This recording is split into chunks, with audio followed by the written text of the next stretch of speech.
Material valuation में हमने देखा था लीफो, फीफो, वेटेड एवरेज, बाकी सारी चीजें देखी। उसके बाद फिर आपको जो है वो economic order quantity last class में कराई, कुछ आपको इन्वेंट्री कंट्रोल्स की कैलकुलेशंस बताई, minimum level, maximum level, reorder quantity, ये सारी चीजें हमने लास्ट क्लास में जो मटेरियल वाली क्लास थी उसमें हमने जो है वो देखी थी।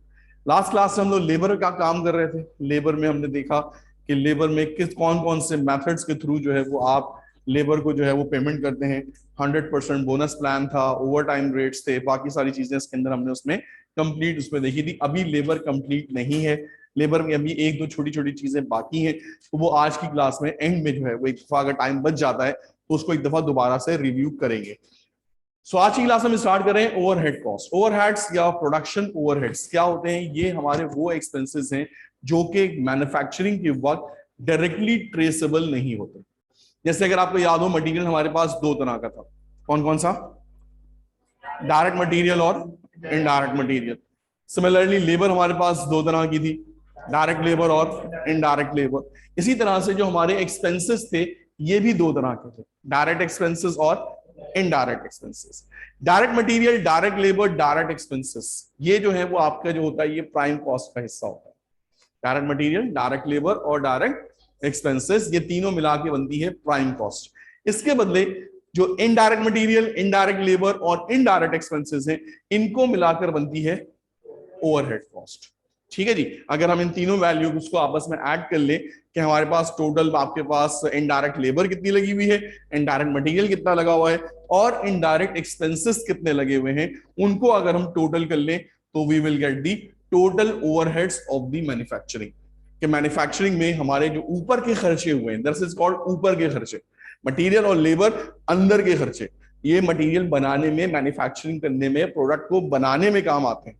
ऊपर से जो चीजें लगती हैं, ऊपर से जो खर्चे होते हैं, that is basically called the overheads. So overheads is consist of three things. Overheads are made up of three things, that is indirect material, indirect labor and indirect expenses. Clear हो गई बात? एनी प्रॉब्लम यहां तक? चलें जी आगे बढ़ते हैं। अब हमने करना क्या है जनाब, हमने यहां पर एक प्रिंसिपल को आज की क्लास में समझना है and that principle is called absorption costing. ठीक है जी। कॉस्टिंग हमारे पास दो तरीकों से होती है। जब भी हम मैन्युफैक्चरिंग कॉस्ट करते हैं, जब भी हम कोई चीज मैन्युफैक्चरिंग करते हैं, तो किसी भी प्रोडक्ट की कॉस्ट निकालने के लिए कि यार ये अगर हमने चेयर बनाई है तो ये चेयर हमने कितने में बनाई है, इसके ऊपर टोटल हमारा खर्चा कितना हुआ है, इसको निकालने के हमारे पास दो मेथड्स हैं। एक कहलाता है एब्जॉर्प्शन कॉस्टिंग, एक कहलाता है मार्जिनल कॉस्टिंग। आज की क्लास में मैं आपको एब्जॉर्प्शन कॉस्टिंग करा रहा हूं कि एब्जॉर्प्शन कॉस्टिंग में हम करते क्या है कि जो भी हमारे ओवरहेड्स होते हैं, नाम से एब्जॉर्ब, किसी चीज को क्या कर लेना, प्रोडक्ट की कॉस्ट के अंदर एब्जॉर्ब कर लेना। तो यहां पर हम जो जितने भी खर्चे ऊपर से हो रहे होते हैं, इसको हम प्रोडक्ट की कॉस्ट में क्या कर लेते हैं, एब्जॉर्ब कर लेते हैं। मटेरियल, लेबर और ओवरहेड्स, ओवरहेड्स को पार्ट बना देते हैं मैन्युफैक्चरिंग का। मार्जिनल में ऐसा नहीं होता। मार्जिनल में ओवरहेड्स मैन्युफैक्चरिंग का पार्ट नहीं होते, सिर्फ मटेरियल होता है और लेबर होती है। एब्जॉर्प्शन कॉस्टिंग के अंदर जो भी हमने ऊपर के खर्चे किए हैं, जितने भी हमने पैसे ऊपर इस्तेमाल किए हैं पूरे साल के दौरान, उसको हम प्रोडक्ट की कॉस्ट का हिस्सा बनाकर उसमें क्या करा देते हैं, एब्जॉर्ब करवा देते हैं। सपोज कर लें जनाब मटेरियल लगा 10 रुपए का, लेबर लगी 5 रुपए की और ओवरहेड्स लगे 5 रुपए के, तो वो 5 रुपए भी उस प्रोडक्ट की कॉस्ट में क्या हो जाएंगे, ऐड हो जाएंगे, तो टोटल कॉस्ट हो जाएगी 20 रुपए। लेकिन जब हम बात करेंगे मार्जिनल की, तो मार्जिनल में ओवरहेड्स जो होते हैं वो कॉस्ट का हिस्सा नहीं होते, तो वहां पे जो कॉस्ट रहेगी वो रहेगी 15 रुपए। मटीरियल और लेबर ओवरहेड्स को हम जो है वो अलग से ट्रीट करेंगे, उसको हम प्रोडक्ट की कॉस्ट का हिस्सा नहीं बनाएंगे। So what is absorption costing? Absorption costing is a method where direct cost are assigned to the cost units. Cost unit mean जो भी चीज आप बना रहे हैं, अगर आप ये चेयर बना रहे हैं तो इस चेयर के ऊपर लगने वाला खर्चा है दरअसल कॉस्ट यूनिट। अगर आप एक रिमोट कंट्रोल बना रहे हैं तो दिस रिमोट कंट्रोल को बनाने में जितना खर्चा आया, एक यूनिट तैयार हुआ, एक चीज तैयार हुई, तो this remote control is cost unit. Cost unit वो चीज है जो कि प्रोडक्ट की फॉर्म में बन के क्या हो रही है, तैयार हो रही है, आपके सामने आ रही है, जिसके ऊपर आपने पैसे लगाए हैं, जिसके ऊपर आपने पैसे खर्च किए हैं। अगर आप एक फर्नीचर मैन्युफैक्चरर हैं तो आपका कॉस्ट यूनिट क्या होगा? जो फर्नीचर आपने तैयार किया। अगर आप एक कार वॉश चलाते हैं, कार की जो सर्विस करते हैं, कार वॉश करते हैं, तो आपका कॉस्ट यूनिट क्या होगा? कि जो भी कार आप वॉश कर रहे हैं, पर कार जो आप पैसा खर्च कर रहे हैं, that is basically called your cost unit. अगर आप एक होटल चला रहे हैं तो एक कमरे का किराया क्या है? आपका कॉस्ट यूनिट। वो चीज जिस पर आपका खर्चा हो रहा है, वो चीज जिस पर आपके पैसे लग रहे हैं, that thing is called cost unit, along with the production overheads. Direct cost दो है, डायरेक्ट मटेरियल और डायरेक्ट लेबर, ये भी plus along with the production overhead भी इसमें शामिल कर देते हैं, using an overhead absorption rate. और उसके लिए हमें पहले क्या फाइंड करना पड़ता है? Absorption rate. अब वो रेट कैसे निकलेगा, ये हमारी आज की पूरी क्लास है कि जनाब आपने ओवरहेड का क्या निकालना है? रेट निकालना है। क्लियर हो गई बात? इससे पहले कि हम लोग रेट फाइंड आउट करें, एक छोटी सी एग्जांपल समझें कि सपोज कर लें जनाब कि आप एक फैक्ट्री चला रहे हैं और आपकी फैक्ट्री में 4 डिपार्टमेंट्स हैं। एक डिपार्टमेंट है फिनिशिंग, एक डिपार्टमेंट है असेंबली, जहां पे पार्ट्स आते हैं वहां पर क्या होते हैं? असेंबल होते हैं, और असेंबल होने के बाद वो चीजें चली जाती है फिनिशिंग में, वहां उसकी क्या होती है? फिनिशिंग होती है। और फिनिशिंग होने के बाद वो गुड्स क्या हो जाती है? बिल्कुल तैयार हो जाती है। 2 डिपार्टमेंट हमारे पास और हैं। एक है स्टोर, वेयर हाउस, जहां पे गुड्स क्या होती हैं? आपकी स्टोर होती हैं। और एक है repair and maintenance. Repair and maintenance क्या होता है जनाब? कोई चीज मशीन खराब हो गई, फौरन क्या किया? बंदे को बुलाया, उसने मशीन क्या कर दी? रिपेयर कर दी। मेंटेनेंस क्या हो रही है? डेली बेसिस के ऊपर ऑयलिंग होती है, ग्रीसिंग होती है, मशीनों को साफ किया जाता है ताकि मशीनें वर्किंग कंडीशन में रहे। तो टोटल हमारे पास कितने डिपार्टमेंट्स हो गए? 4। Assembly and finishing, stores and maintenance. अब ये 4 डिपार्टमेंट दरअसल 2 मेन कंपोनेंट्स का या 2 मेन डिपार्टमेंट का हिस्सा है। एक डिपार्टमेंट कहलाता है प्रोडक्शन और एक कहलाता है सर्विस। अगर मैं आपसे कहूं कि इन चारों में से प्रोडक्शन डिपार्टमेंट्स कौन से हैं जहां पर प्रोडक्शन हो रही है? Assembly and finishing. ये 2 डिपार्टमेंट ऐसे हैं जहां पर गुड्स क्या हो रही है? प्रोड्यूस हो रही है, तैयार हो रही है। अगर आप एक कोई फैक्ट्री चला रहे हैं तो असेंबली हो रही है, उसके अंदर गुड्स तैयार हो रही है, और फिर उसकी प्रॉपर तरीके से क्या हो रही है? फिनिशिंग हो रही है। और अगर मैं आपसे कहूं कि वो कौन से 2 डिपार्टमेंट्स हैं जो कि प्रोडक्शन वालों की हेल्प कर रहे हैं, जो डायरेक्टली प्रोडक्शन में इन्वॉल्व नहीं है, लेकिन अल्टीमेटली इनके बगैर प्रोडक्शन पॉसिबल नहीं है, but they are not directly involve into production, they are the service cost centre. ये सर्विस करते हैं, हेल्प करते हैं। जैसे ही कोई मशीन खराब हो जाती है, फौरन आते हैं, मशीन क्या कर देते हैं? सही कर देते हैं। जैसे ही कोई हमें गोडाउन में चीजें चाहिए होती हैं, हम फौरन क्या करते हैं? स्टोर से क्या कर लेते हैं? मंगवा लेते हैं। जैसे ही गुड्स तैयार हो जाती हैं, स्टोर में क्या कर देते हैं? उनको भिजवा देते हैं। तो हमारी जो फैक्ट्री है, ये 2 बड़े डिपार्टमेंट्स में क्या होती है? डिवाइड होती है। The first department is called production and the second department is called, आइए जरा पढ़ते हैं। Production cost centers are those departments in a factory where goods are actually manufactured. Production departments वो departments होते हैं जो दरअसल आपकी goods क्या कर रहे होते हैं? तैयार कर रहे होते हैं। Service cost centers are those departments in factory which are used to support the production process. ये भी जरूरी होते हैं, लेकिन इनकी जरूरत उस वक्त होती है कि इनको दरअसल प्रोडक्शन डिपार्टमेंट को क्या प्रोवाइड करनी होती है? सपोर्ट, हेल्प प्रोवाइड करनी होती है। ये हेल्पिंग एजेंट्स होते हैं, ये हेल्पिंग डिपार्टमेंट्स होते हैं। इनके बगैर भी प्रोडक्शन पॉसिबल नहीं है, लेकिन ये डायरेक्टली प्रोडक्शन के अंदर इन्वॉल्व नहीं होते। दे ऑल्सो इंकर कॉस्ट, इनके ऊपर भी खर्चे होते हैं। इनमें भी क्या कर रहे हैं? लोग काम कर रहे हैं, उनको भी क्या देनी पड़ती है?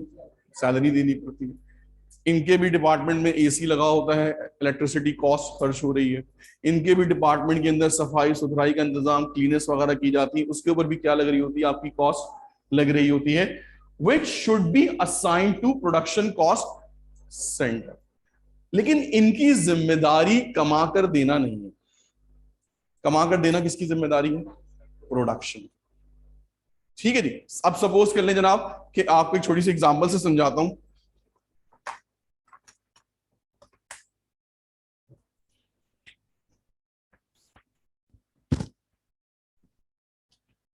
एक डिपार्टमेंट है असेंबली, एक डिपार्टमेंट है फिनिशिंग, एक डिपार्टमेंट है स्टोर्स, एक है रिपेयर एंड मेंटेनेंस। असेंबली वालों ने खर्चा किया 1 लाख रुपए का, फिनिशिंग वालों ने खर्चा किया 2 लाख रुपए का, स्टोर्स वालों ने खर्चा किया 10,000 रुपए का, रिपेयर एंड मेंटेनेंस वालों ने खर्चा किया 20,000 रुपए का। ये उनके उनके डिपार्टमेंट्स में क्या हुए, पैसे हमारे क्या हुए, खर्च हुए। प्रोडक्शन कहां पर हो रही है? इस डिपार्टमेंट में हो रही है। अभी गुड्स की कॉस्ट क्या है? जो गुड्स बन के तैयार हुई उनकी कॉस्ट क्या है? 3 लाख। मगर ये जो 30,000 रुपए लगे हैं, ये भी तो कंपनी का खर्चा हुआ है। अगर हम इस 30,000 रुपए को इसमें शामिल नहीं करेंगे गुड्स की कॉस्ट में, तो ये 30,000 रुपए कहां से निकाले जाएंगे? आपने गुड्स की प्राइस इतनी रखनी है, इतनी सेलिंग प्राइस रखनी है कि जब वो सेल हो तो वो कंपनी का सारा एक्सपेंस क्या करे, कवर करे। और ना सिर्फ एक्सपेंस कवर करे, बल्कि थोड़ा बहुत आपको क्या करके दे, प्रॉफिट भी करके दे। अगर आप सपोज कर लें कि हमारा कॉन्सेप्ट है कि हम 20,000 रुपए का प्रॉफिट रखते हैं, सपोज कर लें, तो गुड्स आपने कितने की तैयार की? 3 लाख की। ये वाली चीज आप भूल गए और आपने गुड्स आगे कितने की बेच दी? 3,20,000 की। ये सोच रहे थे कि जनाब आपका तो यहां 20,000 का प्रॉफिट हो गया, लेकिन क्या ये एक्चुअली प्रॉफिट हुआ है? ये 30,000 रुपए तो आप इसमें शामिल करना ही भूल गए। ये जो सर्विस वालों ने 10,000 रुपए का खर्चा किया है, ये जो रिपेयर एंड मेंटेनेंस वालों ने 20,000 का खर्चा किया है, ये खर्चा भी तो किससे पूरा करना है? इसी गुड्स की सेल से पूरा करना है। लिहाजा इन दोनों की कॉस्ट भी किसको शिफ्ट कर दी जाती है? असेंबली और फिनिशिंग वालों को शिफ्ट कर दी जाती है। तो 3 लाख इनका अपना खर्चा और 30,000 किसका खर्चा? सपोर्ट डिपार्टमेंट का खर्चा। तो टोटल गुड्स कितनी की तैयार हुई? 3,30,000 की, जो 20,000 के प्रॉफिट के बाद बेची जाएंगी। तो उनकी सेलिंग प्राइस आपने क्या रखी? 3.5 लाख रुपए।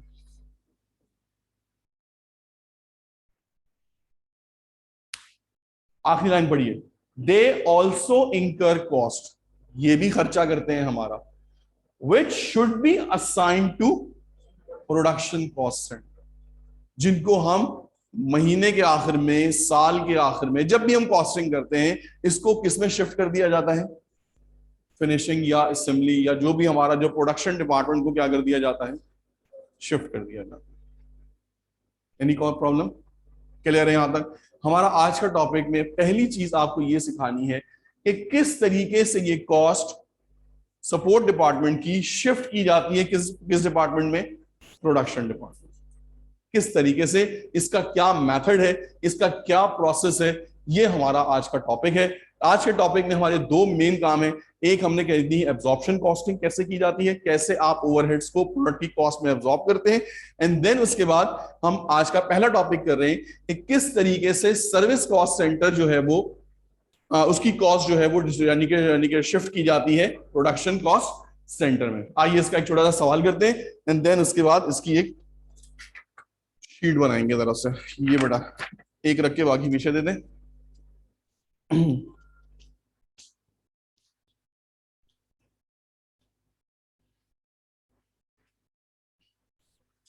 20 मैंने करा के लाया था, 3 2 5 तो 7 7 अच्छा 11 तो 13 16 19 एक बज जाएगी।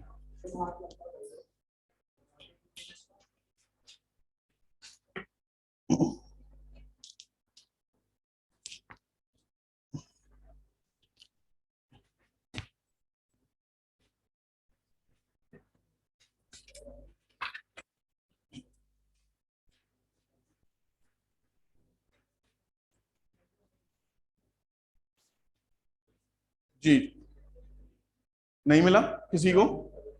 एक ये पीछे दे दो यार लास्ट में।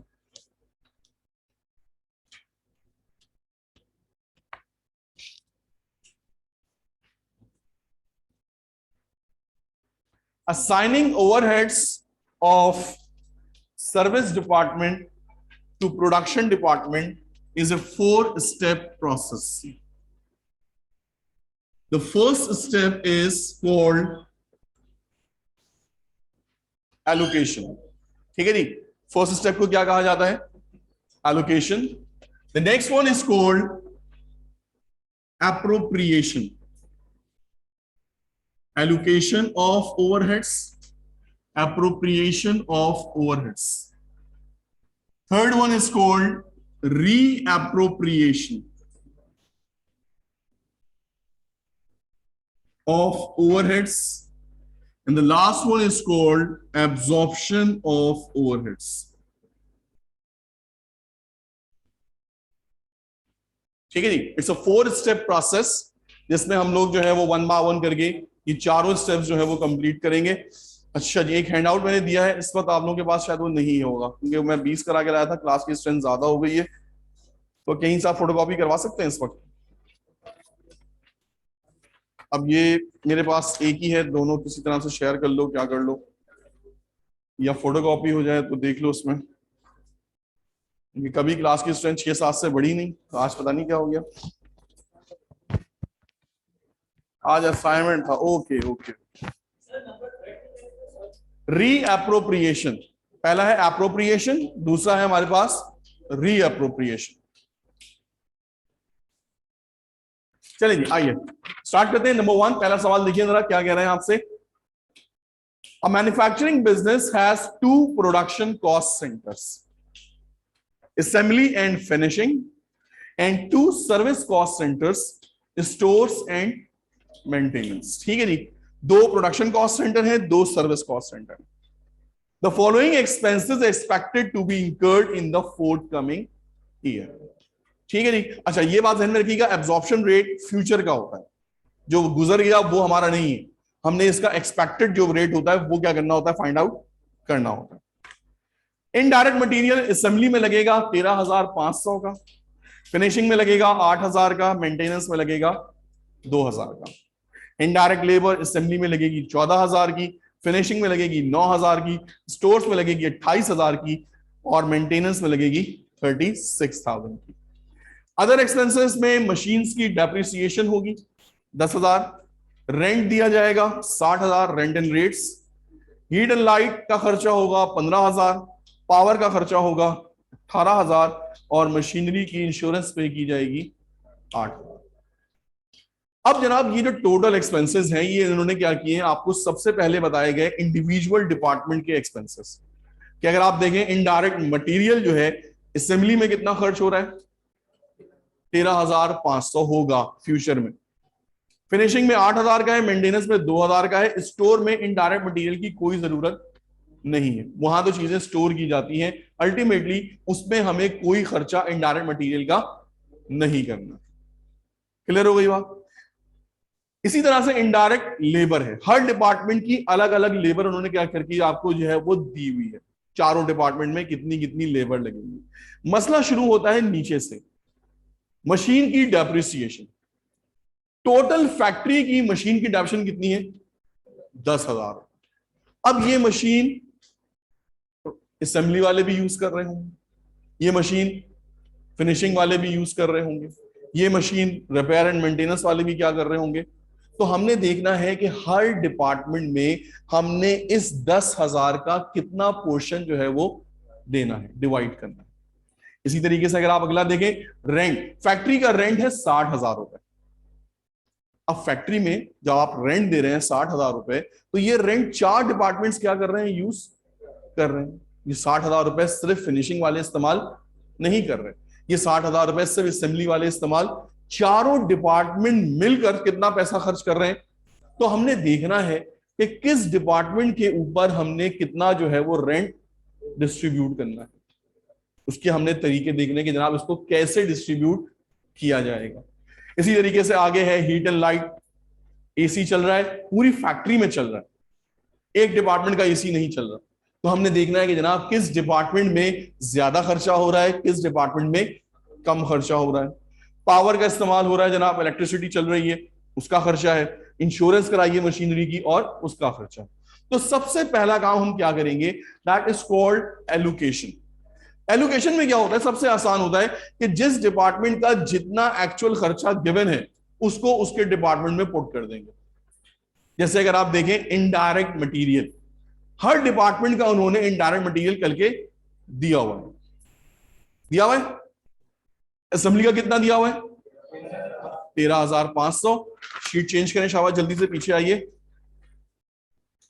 फर्स्ट कॉलम देखिए, फर्स्ट कॉलम में आपको इन्होंने 5 कॉलम्स बना के दिए हैं, details, assembly, finishing, stores, maintenance, और फिर टोटल आ जाएगा कितना, इन सबका टोटल होगा।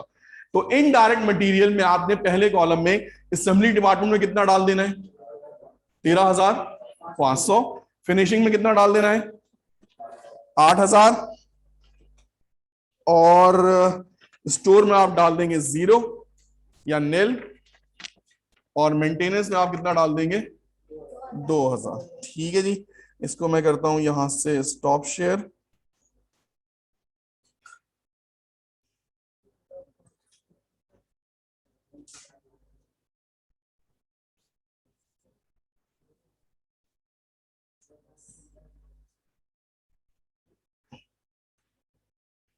चलिए जी, लेट्स स्टार्ट।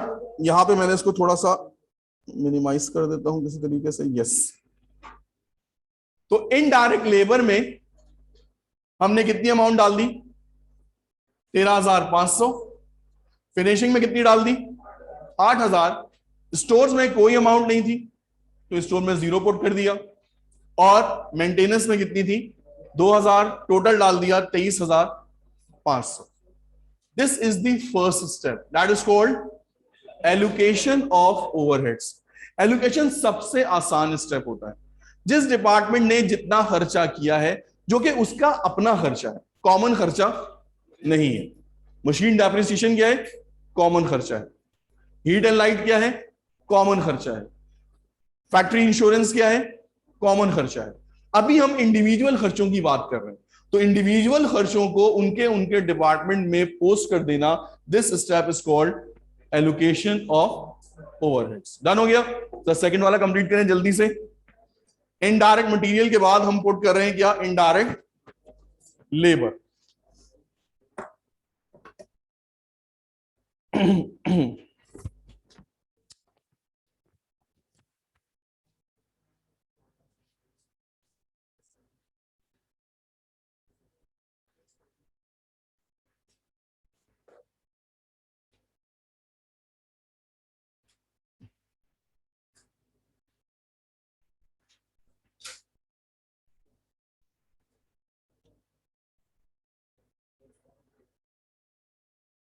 हो गया जी, डन हो गया। इनडायरेक्ट लेबर आपने पुट कर दी होगी, असेंबली के लिए 14,000, फिनिशिंग के लिए 9,000, स्टोर्स के लिए 28,000 एंड मेंटेनेंस के लिए 36,000। टोटल हमारा कितना हो गया, 87। ऑब्जेक्टिव क्या है, क्या करना क्या है, सोचा क्या था शुरू में, सवाल में करना क्या है, what is the idea behind this, objective भूल गए, उल्टा, सर्विस कॉस्ट को शिफ्ट करना है प्रोडक्शन कॉस्ट में। आपने ये बोला था, चले सुनने में गलती हो गई। सर्विस कॉस्ट को शिफ्ट करना है कहां पर, ताकि वहां से प्रोडक्शन कॉस्ट निकले, उसमें हम अपना प्रॉफिट क्या करें, ऐड करें, और सेलिंग प्राइस बना के उसको मार्केट में क्या कर दें। अगर हम इसको प्रॉपर तरीके से क्लोज नहीं कर पाएंगे तो यकीनन हमारी प्रोडक्शन कॉस्ट रिड्यूस हो जाएगी, हम अपना सेलिंग प्रॉफिट रिड्यूस करके बेचेंगे। क्लियर हो गई बात। अब आते हैं कॉमन कॉस्ट की तरफ।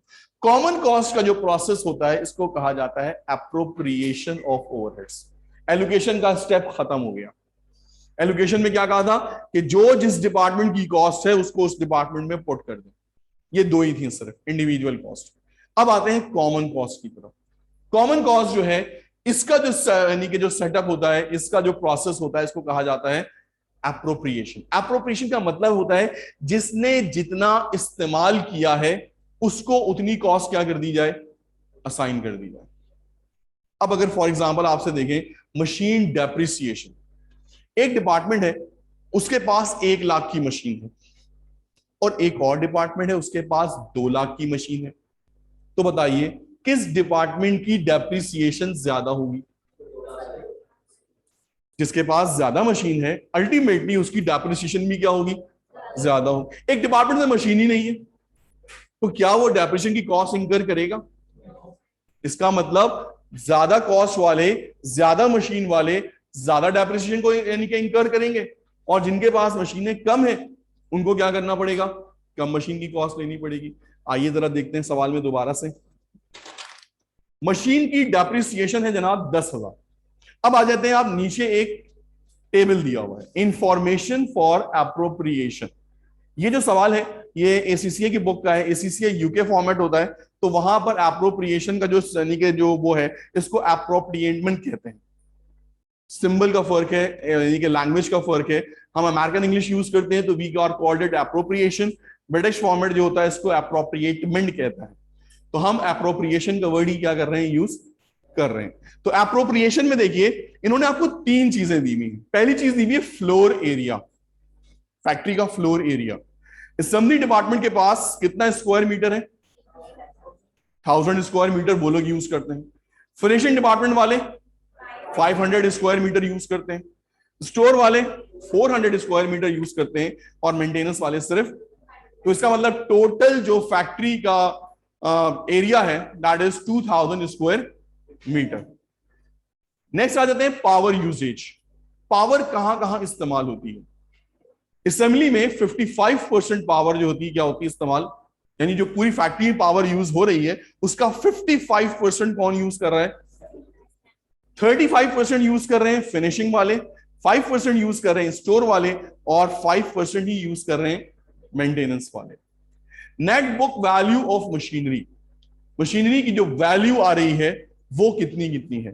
असेंबली वालों के पास 50,000 की मशीनरी है। ठीक है जी, अगर आप देखें यहां पे एनबीवी 3 0 लगे हुए साथ में, इसका मतलब दैट इज 50,000। फिनिशिंग वालों के पास 30,000 की मशीनरी है, स्टोर वालों के पास 15,000 की मशीनरी है, और मेंटेनेंस वालों के पास, अब वही वाला कॉन्सेप्ट जहन में आना चाहिए आप लोगों के कि यार मशीन को डेप्रिशिएट किया है और टोटल डेप्रिशिएशन है 10,000, तो सबसे ज्यादा मशीनरी किसके डिपार्टमेंट के पास है? असेंबली वालों के पास है। तो 10,000 का सबसे बड़ा पोर्शन जो यूज हुआ है वो कहां पर हुआ है? अब आपने बताना है कितना? 550? क्यों भाई 5,000? हाँ 50,000 नहीं 5,000, क्योंकि देखें ना अब आपने पास देखें मशीनरी की नेट बुक वैल्यू टोटल कितनी है। अगर हम बात करते हैं असेंबली की, असेंबली की अपनी मशीनरी कितनी है? 50। टोटल मशीनरी कितनी है? 100,000। लगाए ना लगाए कोई फर्क नहीं पड़ता, कॉमन जीरो आपस में वैसे ही क्या हो जाते हैं? कैंसिल हो जाते हैं। और हमने जो डिवाइड करना है वो टोटल एक्सपेंस को करना है। टोटल एक्सपेंस जो था मशीन डेप्रिसिएशन का वो कितना था? तो आप बड़ी आसानी से मशीन की डेप्रिसिएशन मालूम कर सकते हैं in the form of, in the department of assembly. कितना बना भाई? 5,000। असेंबली की डेप्रिसिएशन कितनी आ गई मशीनरी की? 5,000। पुट करें शाबाश बाकी कॉलम जल्दी से।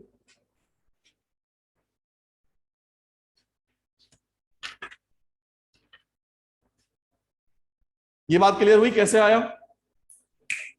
इंडिविजुअल को डिवाइड किया टोटल से और फिर एक्सपेंस की वैल्यू पिक करके उसको मल्टीप्लाई कर दिया, तो आपकी प्रॉपर कंप्यूटेशन अगर आप नीचे बनाना चाहें तो यहीं पे शीट पे बनाना शुरू कर दें साथ साथ, ताकि कल को जब आप प्रैक्टिस करने बैठे तो आपको याद रहे कि कौन सी चीज कहां से आ रही है। तीनों हो गए? आसान आसान से ही है। फिनिशिंग के लिए क्या फॉर्मूला यूज किया आपने?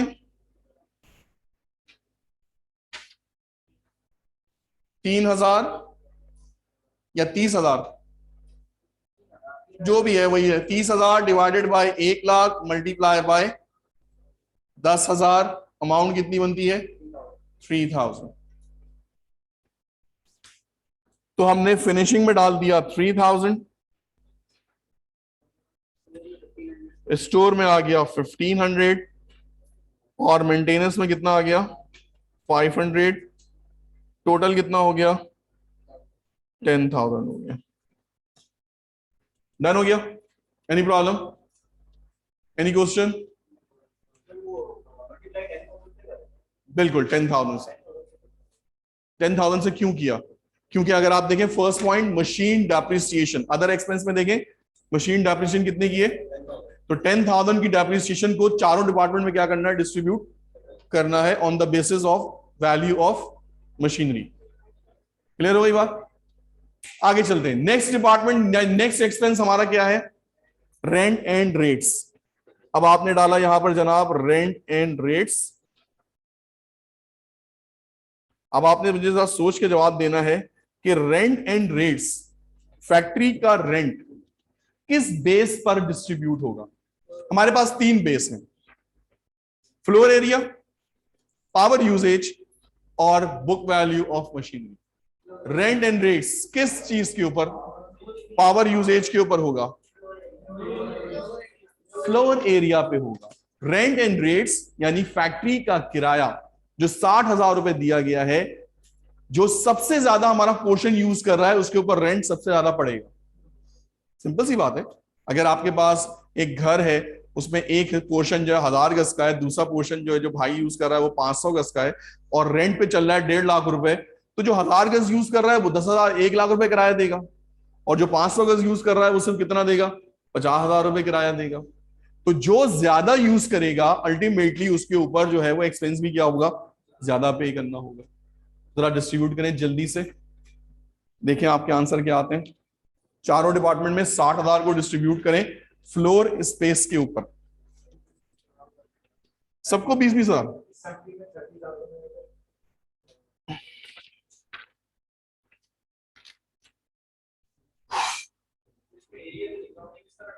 लिखा हुआ एरिया, ये लिखा हुआ असेंबली एरिया, असेंबली में कितना, ये देखो इधर देखो, फ्लोर एरिया असेंबली वाले कितना यूज कर रहे हैं, 1000 स्क्वायर मीटर।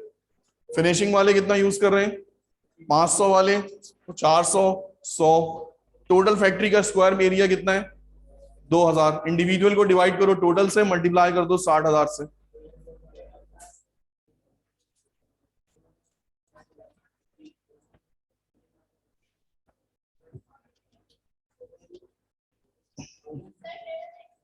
अभी बता देता हूं, दोबारा करा देता हूं।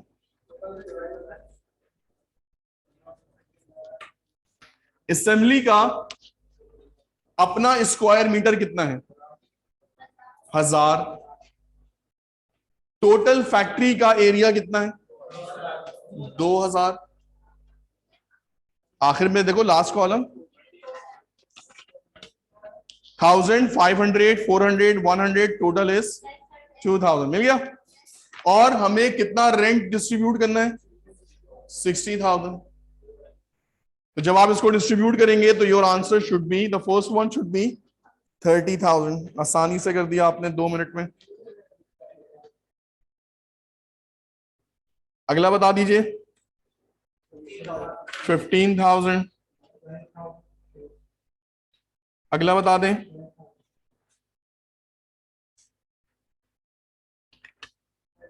12,000।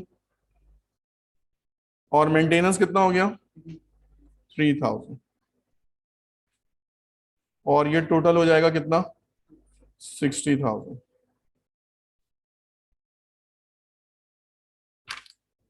डन हो गया।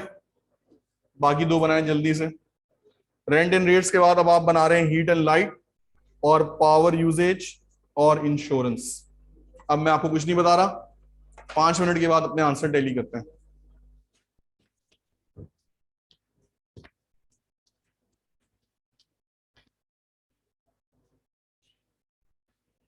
हीट एंड लाइट, एसी का खर्चा, एसी का खर्चा, हीट एंड लाइट। अमेरिका में जो होता है वो, क्योंकि सर्दियां ज्यादा होती हैं तो वहां पे हीटिंग होती है। पाकिस्तान में गर्मियां ज्यादा हैं तो यहां पर क्या होती है, एयर कंडीशनिंग होती है। एयर कंडीशनर ज्यादा जहां चलेंगे, कहां ज्यादा चलेंगे,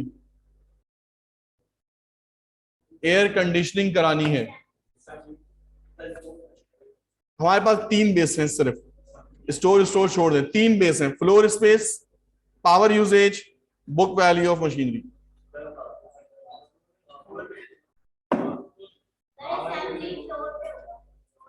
फ्लोर एरिया के ऊपर हीट एंड लाइट की डिस्ट्रीब्यूशन होगी फ्लोर एरिया पे।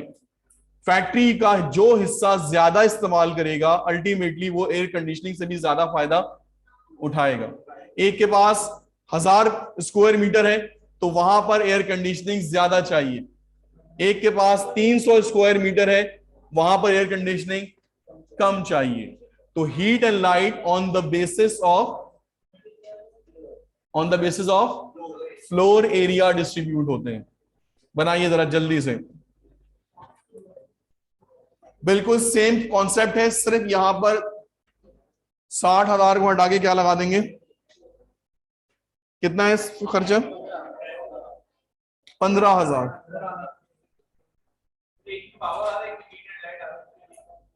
अभी हम हीट एंड लाइट की बात कर रहे हैं। Heat and light floor space के ऊपर डिस्ट्रीब्यूट होता है।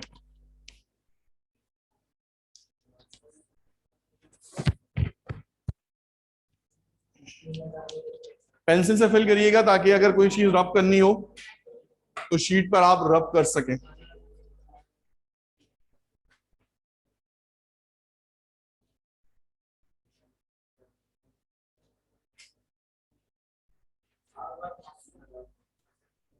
$7,500 हो गया असेंबली। अगला बताइए 3,750, 3,000 और किसी को भी कोई टॉपिक क्लियर ना हो रहा हो काइंडली पूछ लीजिएगा। चले दोबारा से करते हैं, ये वाला नहीं हो रहा हीट एंड लाइट। चलें one by one. Heat and light पहले बताओ बेस कौन सी होगी, किस बेसिस पे डिस्ट्रीब्यूट होगा, फ्लोर एरिया पे होगा ना, ये बात तो कंफर्म है। अब आते हैं असेंबली डिपार्टमेंट का इंडिविजुअल फ्लोर एरिया कितना है, 1000।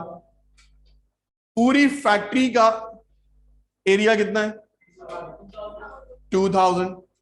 हीट एंड लाइट का टोटल खर्चा कितना है, 15,000 मल्टीप्लाई कर दिया आंसर आ गया 7,500।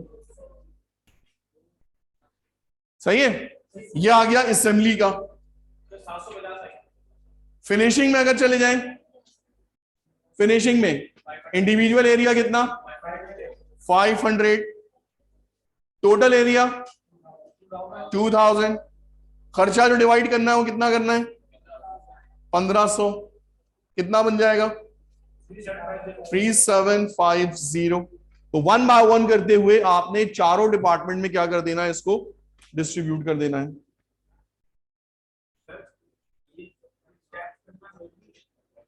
इसके बगैर आप कैसे करेंगे, सवाल ये पैदा होता है।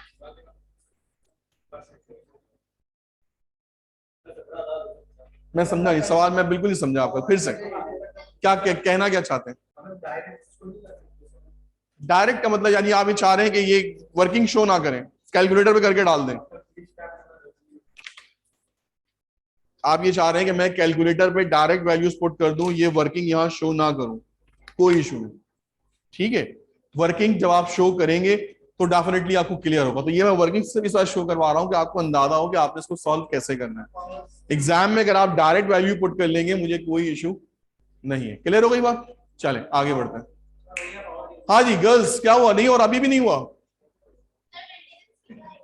मेंटेनेंस की। आप बताएं आपके हिसाब से क्या है मेंटेनेंस का अपना फ्लोर स्पेस बताओ जल्दी से देख के। अरे रुक जा यार, मैं एक बार बात कर रहा हूं। मेंटेनेंस का अपना स्टोर बताओ, अपना स्पेस बताओ कितना है, 100। टोटल कितना है, 2000। खर्चा कितना है, चले जी डालिए, बस खत्म। तो ये आ जाएगी आपकी यहां पे 750। जब आप टोटल करें तो आपका आंसर इक्वल आना चाहिए। तो यहां पर आपका आंसर कितना आ जाएगा, 15,000 आ जाएगा। डन हो गया। चलें जी नेक्स्ट टू करें, जल्दी से सोचें। पावर, कंपनी में जो पावर इस्तेमाल हुई है वो किस बेस के ऊपर डिस्ट्रीब्यूट होगी, पावर यूसेज के ऊपर होगी। पावर यूसेज दी हुई है 55%, 35%, 5% और 5%। तो ये तो सबसे आसान, जो वैल्यू गिवन है पावर की, कितनी की वैल्यू गिवन है 18,000 का 55% ले लें। 18,000 का आपने ले लिया 55%, 9,900।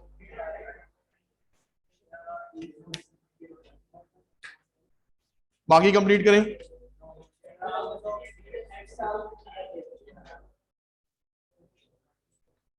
पावर आ गई हमारे पास 9,900, 6,300, 900 और 900, टोटल कितनी हो गई। लास्ट आते हैं इंश्योरेंस पे।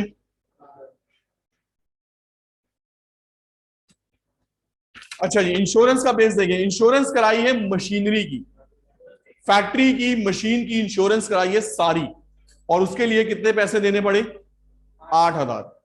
बताइए ये 8,000 का खर्चा किस बेस पर चारों डिपार्टमेंट में डिस्ट्रीब्यूट होगा, बुक वैल्यू पे। जो ज्यादा मशीनरी रखता है उसको अल्टीमेटली मशीनरी की वैल्यू की ज्यादा इंश्योरेंस क्या करनी पड़ेगी, पे करनी पड़ेगी। तो ये आपके पास मशीनरी की बुक वैल्यू 50, 30, 15, 5।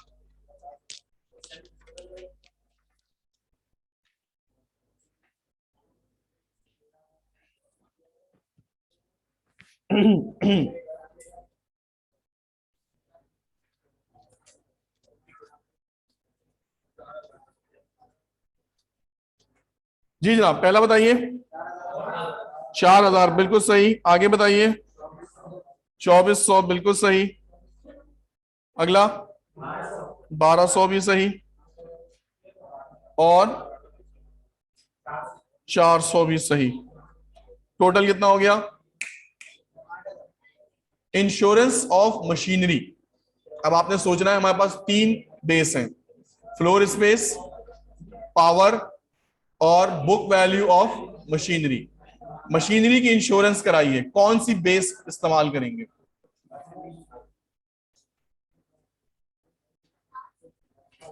यही बेस कौन सी इस्तेमाल करेंगे, पावर की इस्तेमाल करेंगे, फ्लोर स्पेस की इस्तेमाल करेंगे, या book value of machinery. Book value of machinery की करेंगे। इंडिविजुअल उठाया, इंडिविजुअल कितना असेंबली के लिए बताओ। Very good, 50। टोटल कितना 100, 100। और इंश्योरेंस ऑफ मशीनरी कितनी 8,000। बस सिंपल सा हाफ कर दो, 4,000 आ जाएगा। इसी तरह से बाकी निकालो तीनों की। तो ये आपका आंसर आ जाएगा टोटल कितना 8,000। अब आपने क्या करना है जनाब, हर कॉलम का टोटल कर लेना है ताकि पता चल जाए कि हर डिपार्टमेंट का अपना खर्चा कितना हुआ है।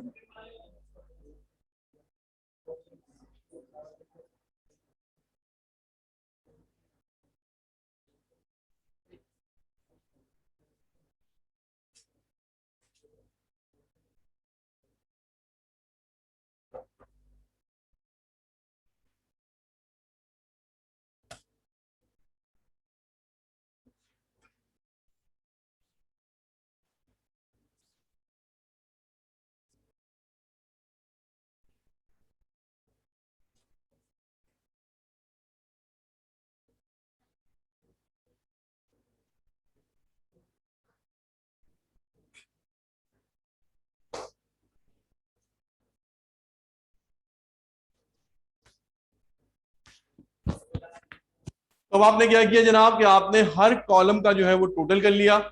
पहला टोटल आपके पास आ रहा है 83,900, next one is 47,450, 46,600, 43,550 and then last one is 221,500। Any issue? The second step is complete. This step is called appropriation of overheads.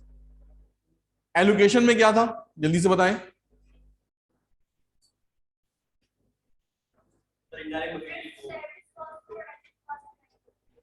नहीं, एलोकेशन फर्स्ट स्टेप में हमने क्या किया था, एलोकेशन ऑफ ओवरहेड्स में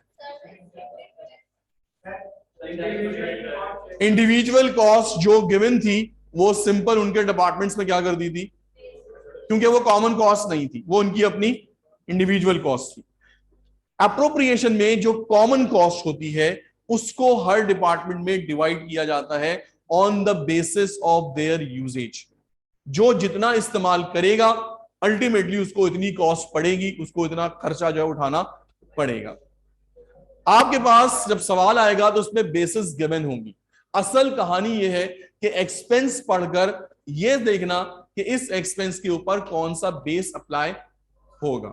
जैसे हमने कहा heat and light floor space पे जाती है, फैक्ट्री करंट फ्लोर स्पेस पे जाता है, पावर यूजेज पावर के ऊपर जाती है, depreciation book value of machinery पे जाती है, insurance book value of machinery पे जाती है। तो आपको पता होना चाहिए कि आपके पास जो भी एक्सपेंसेस गिवन है उसको हमने किस बेसिस की बुनियाद के ऊपर डिस्ट्रीब्यूट करना है। Any problem, any question? अच्छा जी, अब आते हैं जनाब अगले एक टॉपिक की तरफ। The third thing is reappropriation of overhead. अभी हमने अप्रोप्रिएशन कर दी, अब हम अपने सर्विस कॉस्ट सेंटर की कॉस्ट को, अब हम अपने सर्विस कॉस्ट सेंटर की कॉस्ट को शिफ्ट करेंगे किसके अंदर? मेन डिपार्टमेंट्स के अंदर, प्रोडक्शन कॉस्ट के अंदर। याद है मैंने शुरू में कहा था कि आपको जो भी कॉस्ट होती है इसको आपने शिफ्ट करना होता है कहां पर? प्रोडक्शन कॉस्ट में, ताकि वो गुड्स की कॉस्ट में एब्जॉर्ब हो सके और वहां से उसकी प्रॉपर सेलिंग प्राइस जो है वो फाइंड आउट की जा सके। अभी हमने इस स्टेप पर आते आते चारों डिपार्टमेंट की ओवरऑल कॉस्ट निकाल ली।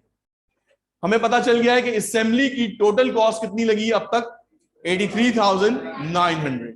फिनिशिंग की लगी है 47,450, स्टोर्स की लगी है 46,600 और मेंटेनेंस की लगी है 43,000। ये वो टोटल खर्चा करेंगे इन द फ्यूचर। अब अगला स्टेप, इन दोनों कॉस्ट को कहां शिफ्ट करना है? प्रोडक्शन कॉस्ट में शिफ्ट करना। कुछ कॉस्ट फिनिशिंग में जाएगी, कुछ कॉस्ट असेंबली में जाएगी। अब सवाल ही पैदा होता है कैसे पता चले कि कितनी कॉस्ट फिनिशिंग को देनी है और कितनी कॉस्ट असेंबली को देनी है। यह तो हमें पता है कि जो कॉस्ट हमें शिफ्ट करनी है वो कितनी करनी है? 46,600। बट प्रॉब्लम यह है कि भाई कितनी फिनिशिंग को दें और कितनी असेंबली को दें। उसके लिए आइए एक अगला पैराग्राफ पढ़ते हैं, इंफॉर्मेशन फॉर रीअप्रोप्रिएशन। अब उन्होंने आपको एक इंफॉर्मेशन और दी कि जनाब जब आप रीअप्रोप्रिएशन पे पहुंचे तो जरा इस चीज का ख्याल रखिएगा। क्या? इंफॉर्मेशन, असेंबली और finishing. Number of store request, अगले साल फिनिशिंग असेंबली वाले स्टोर से कितना सामान मंगवाएंगे या कितनी दफा मंगवाएंगे? 100 दफा मंगवाएंगे। उनको 100 दफा जरूरत पड़ेगी सामान मंगवाने की, जबकि फिनिशिंग वाले सिर्फ कितनी दफा मंगवाएंगे? सिर्फ 30 दफा मंगवाएंगे। तो आपसे मेरा सवाल बड़ा आसान सा कि ये भाई जो स्टोर वाला है ये ज्यादा सर्विस किसको दे रहा है? असेंबली को दे रहा है या फिनिशिंग को दे रहा है? तो जब असेंबली को वो ज्यादा सर्विस दे रहा है, 100 दफा वो सर्विस देगा असेंबली को और सिर्फ 30 दफा सर्विस देगा फिनिशिंग को, तो ज्यादा पैसे किस डिपार्टमेंट में जाने चाहिए? असेंबली में जाने चाहिए। जो ज्यादा यूज करेगा अल्टीमेटली उसके ऊपर कॉस्ट भी ज्यादा पड़ेगी, जो कम यूज करेगा उसके ऊपर कॉस्ट भी क्या पड़ेगी? तो टोटल रिक्वेस्ट कितनी आएंगी? 130 रिक्वेस्ट आएंगी, जिसमें से 100 रिक्वेस्ट होंगी असेंबली डिपार्टमेंट की तरफ से और 30 डिपार्टमेंट होंगी किसकी तरफ से? अच्छा अगला पढ़ते हैं, maintenance call outs per year. अगले साल जो मेंटेनेंस की कॉल आएंगी वो असेंबली से कितनी आएंगी? 30 कॉल्स आएंगी और जो फिनिशिंग से कॉल आएंगी वो कितनी आएंगी? यानी जो फिनिशिंग डिपार्टमेंट है हमारा, मेंटेनेंस डिपार्टमेंट है हमारा, ये 30 दफा सर्विस देगा असेंबली को और 20 दफा सर्विस देगा अब सवाल यह है कि जो 43,550 की कॉस्ट है, ये ज्यादा किसको पड़ेगी? असम्बली को पड़ेगी। 30 टाइम्स पड़ेगी असम्बली को और 20 टाइम्स पड़ेगी किसको? इसका मतलब हम ये कह सकते हैं, देखिएगा जरा, कि टोटल जो कॉस्ट आएगी वो कितनी आएगी, टोटल कॉल्स आएंगी वो कितनी आएंगी। अब मुझे इसको डिस्ट्रीब्यूट करना है। पहले डिस्ट्रीब्यूट करते हैं स्टोर्स को।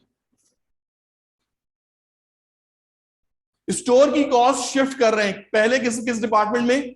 असेंबली के डिपार्टमेंट में। असेंबली से कितनी कॉल्स आएंगी? 100। टोटल कॉल्स कितनी है?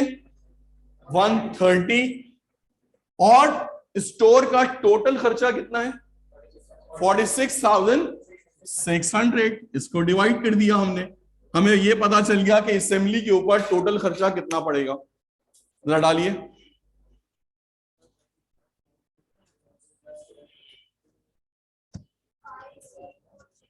35,846। Very good. अच्छा जी, तो यहां मैंने एक डाली एक हेडिंग,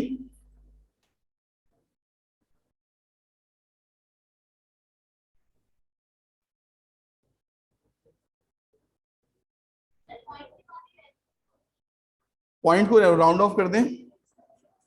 इसमें आ जाएगा हमारे पास डिटेल्स।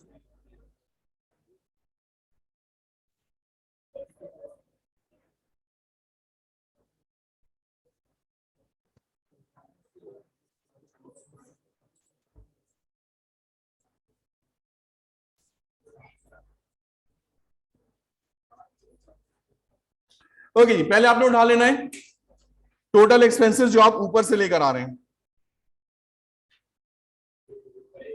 ऊपर से आप एक्सपेंसेस लेकर आ रहे हैं, पहले 83,900। फिनिशिंग से ला रहे हैं आप 47,450।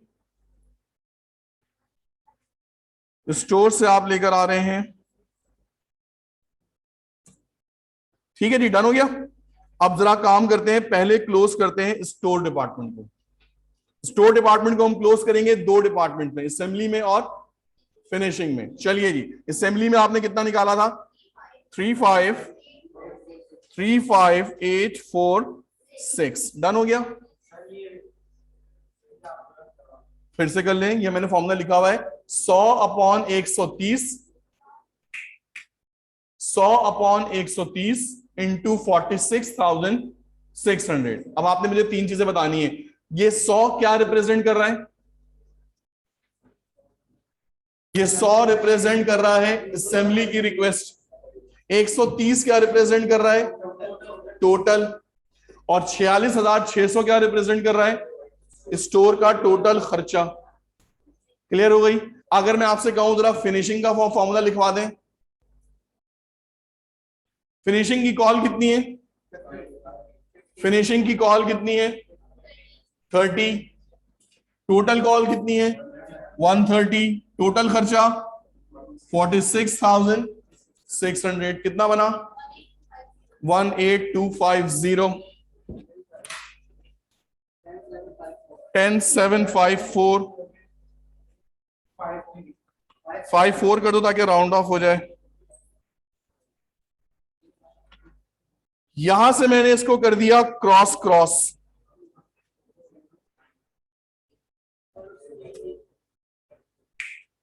ये क्रॉस क्रॉस क्या रिप्रेजेंट कर रहा है? कि ये डिपार्टमेंट क्या हो चुका है? क्लोज हो चुका है। इस डिपार्टमेंट ने अपनी सारी कॉस्ट किसको शिफ्ट कर दी है? असेंबली डिपार्टमेंट को। और यही हमारा काम था कि जनाब आपने अपने सर्विस कॉस्ट सेंटर की कॉस्ट शिफ्ट करनी है किस में? प्रोडक्शन में। कामयाब हो गए। अब चलते हैं दूसरी कॉस्ट की तरफ। कौन सी कॉस्ट? मेंटेनेंस की कॉस्ट क्लोज करनी है। मेंटेनेंस की कॉस्ट के लिए यहां पर आपको उन्होंने पूरी इंफॉर्मेशन दी हुई है। मेंटेनेंस कॉल जो आएंगी फिनिशिंग डिपार्टमेंट से, कितनी आएंगी? बिल्कुल सही।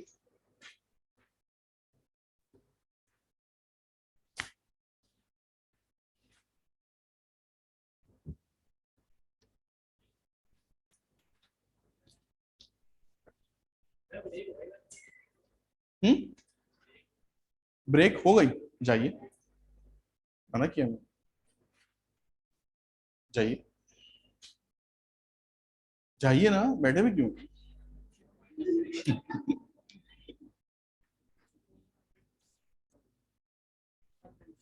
Okay, maintenance. मेंटेनेंस के लिए अब आपने इंडिविजुअल मेंटेनेंस उठानी है, कितनी? 30, टोटल 30 प्लस 20 बिकम्स 50। कॉस्ट उठानी है मेंटेनेंस की 44,850, 44,850। बनाइए जरा, कितना कितना बना?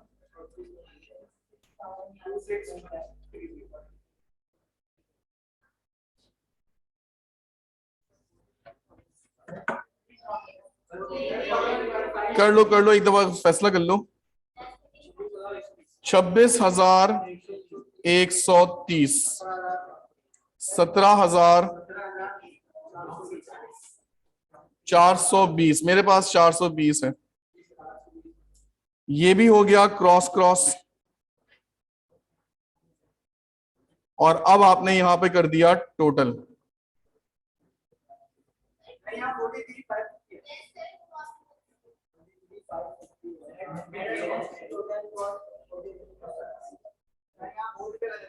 बोर्ड पे गलत लिखा हुआ है ये कितना है? 43। ओके जी, ठीक है, डन हो गया। ये सही कैलकुलेशन। अब आपने करना है यहाँ पे टोटल एक्सपेंस, इन तीनों को आपने कर देना है प्लस 145,876, और जब आप इसको प्लस करेंगे तो ये हो जाएगा 75,624। ठीक है जी, डन हो गया। Any problem? So this is our step number 3। Store की वैल्यू अलग क्यों आ रही है? तो फिर इसका मतलब ये यहां से आएगी 46,600 आएगी। यहां पे टाइपिंग है, आप लोगों ने सही कैलकुलेट किया? डन हो गया। अब सही है। स्टोर की वैल्यू हमने स्टोर में पुट कर दी 46,600, और यहां से उठा लिया 43,550। और जब आपने इसको कंक्लूड किया तो that is called the reappropriation of overheads. तो रीअप्रोप्रिएशन में क्या करते हैं कि अपने जो सर्विस डिपार्टमेंट होते हैं उसको हम क्लोज कर देते हैं। किस डिपार्टमेंट में? रीअप्रोप्रिएशन में क्या करते हैं कि जो हमारे सर्विस डिपार्टमेंट के एक्सपेंसेस होते हैं उनको शिफ्ट कर देते हैं किस डिपार्टमेंट में? प्रोडक्शन डिपार्टमेंट में। ये दे हमारा स्टेप नंबर कौन सा खत्म हुआ? 3। क्लियर हुई बात यहां तक? एक बार जल्दी से रिवाइज करते हैं फिर ब्रेक करते हैं। पहले स्टेप में क्या किया था? एलोकेशन में इंडिविजुअल कॉस्ट को उनके डिपार्टमेंट में क्या कर दिया था? एलोकेट कर दिया था। कोई बेस नहीं थी, जस्ट उठाया, उनकी वैल्यू पुट कर दी।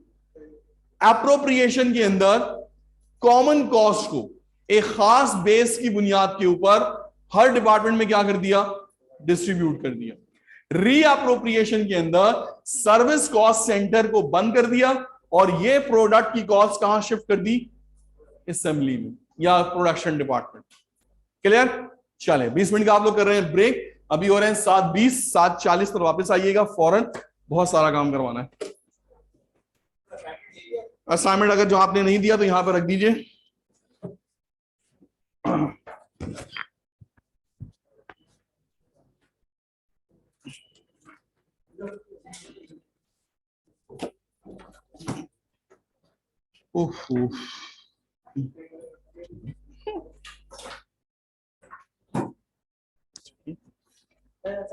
हाँ जी, असाइनमेंट यहां रख दीजिए। 7:40 पे आ जाएगा, 7:45 पे अटेंडेंस ले लूंगा मैं।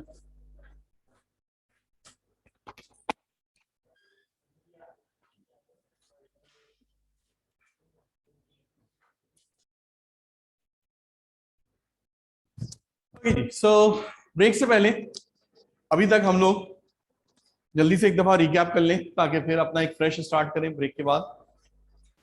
अभी तक अगर हम लोग देखें तो हमने स्टार्ट किया था ओवरहेड से। आपको बताया था कि हमारे पास 3 बेसिक इंग्रेडिएंट्स होते हैं, हमारे पास 3 बेसिक पिलर्स होते हैं कॉस्ट अकाउंटिंग के। मटेरियल, लेबर और ओवरहेड्स। ठीक है जी। लास्ट 2 क्लासेस के अंदर मैंने आपको सबसे पहले मटेरियल कराया था, उसमें LIFO, FIFO, weighted average, cumulative weighted average, वो सारी चीजें कराई। उसके बाद आपको लास्ट क्लास के अंदर उसको कंप्लीट करवाया, रीऑर्डर लेवल क्या होता है, मैक्सिमम लेवल क्या होता है, मिनिमम लेवल क्या होता है, बफर इन्वेंट्री क्या होती है, ये सारी चीजें हमने देखी। उसके बाद लास्ट टॉपिक कराया था EOQ, economic order quantity, holding cost कैसे निकालते हैं और आपकी ऑर्डरिंग कॉस्ट कैसे निकालते हैं, उसकी मदद से वो सारी चीजें हमने डिस्कस की थी। उसके बाद हम आ गए थे अपने लेबर कॉस्ट की तरफ। लास्ट क्लास में लेबर कॉस्ट हमने कंप्लीट किया था, अभी लेबर कॉस्ट कंप्लीट नहीं हुआ, इसका एक छोटा सा पोर्शन बाकी है। आई डोंट थिंक सो कि आज इसको कंप्लीट कर पाएंगे, क्योंकि इसमें भी काफी चीजें हमारे पास रहती हैं। आज की क्लास हमने स्टार्ट किया ओवरहेड्स। ओवरहेड्स हमने कहा था कि ओवरहेड्स 3 चीजों से मिलकर बनते हैं, इनडायरेक्ट मटेरियल, इनडायरेक्ट लेबर और इनडायरेक्ट एक्सपेंसेस। ओवरहेड्स को बजट किया जाता है for the future, forecast. Material, labour, ये एक्चुअल पता चल जाते हैं। वजह ये होती है कि अभी आपने ये चेयर बनानी है, इस पे आपको कितने की वुड लगेगी आपको पता है, इस पे कितने का लेबर लगेगा ये आपको पता है, लेकिन बिजली का बिल आएगा ये चेयर बनने के बाद। हम अभी नहीं कह सकते कि इलेक्ट्रिक कंटिन्यूसली क्या करता है, बिजली का जो रेट होता है, यूनिट्स होता है, वो क्या करता रहता है, चेंज करता रहता है। तो ओवरहेड्स को हमेशा फोरकास्ट किया जाता है, ओवरहेड्स को हमेशा ज्यादा आगे जो है वो रिकॉर्ड कर लिया जाता है। ठीक है जी। तो ओवरहेड्स हमेशा बजटेड होते हैं, फिर उसको हम ईयर एंड के ऊपर कंपेयर करते हैं कि हमने बजट क्या बनाया था और हमारे एक्चुअल ओवरहेड्स क्या हुए। ठीक है जी। उसके बाद हमने स्टार्ट किया जनाब कि ओवरहेड्स को हमने कहा कि आपके पास फैक्ट्री के अंदर 2 डिपार्टमेंट्स होते हैं मेनली, एक हमारे प्रोडक्शन डिपार्टमेंट और एक हमारे सर्विस डिपार्टमेंट। प्रोडक्शन डिपार्टमेंट या प्रोडक्शन कॉस्ट सेंटर्स वो कॉस्ट सेंटर्स हैं जहां पर एक्चुअली गुड्स क्या हो रही होती है, प्रोड्यूस हो रही होती है। और सर्विस कॉस्ट सेंटर्स वो सर्विस डिपार्टमेंट्स हैं जो हमारी प्रोडक्शन को हेल्प आउट कर रहे होते हैं। इसका मतलब यह हुआ कि जो भी हम कॉस्ट इंकर करते हैं, जो भी हम खर्चा करते हैं, वो सर्विस डिपार्टमेंट का किसमें शिफ्ट कर दिया जाता है, प्रोडक्शन डिपार्टमेंट, ताकि उस चीज को अब प्रोडक्ट की कॉस्ट में क्या किया जाए, एब्जॉर्ब किया जाए। अब अगर सिंपल से अगर आपको एक छोटी सी एग्जांपल देता हूं कि सपोज कर लें कि फिनिशिंग डिपार्टमेंट में 1 लाख रुपए का मटेरियल लगा, फिनिशिंग डिपार्टमेंट में 1 लाख रुपए का क्या लगा, मटेरियल लगा, 50,000 की लेबर लगी। अब हमें तीसरी चीज चाहिए होगी ताकि हम टोटल कॉस्ट निकाल सके, वो चाहिए होगी क्या हमें, ओवरहेड्स। ओवरहेड्स हमें यहां से मिलेंगे। असेंबली डिपार्टमेंट के जो ओवरहेड्स थे वो कितने थे, फिनिशिंग डिपार्टमेंट के कितने थे, 75,624। हम इन तीनों को प्लस करेंगे और हमें यहां से जो गुड्स मिली है उसकी कॉस्ट क्या हो जाएगी, पता चल जाएगी। तो हमने क्या किया कि हमने अपने सर्विस कॉस्ट सेंटर की कॉस्ट को शिफ्ट कर लिया किसके अंदर। यहां तक बताइए कोई मसला, कोई चीज, कोई पॉइंट क्लियर ना हुआ तो पूछ लीजिए, आगे चलें। ओके जी।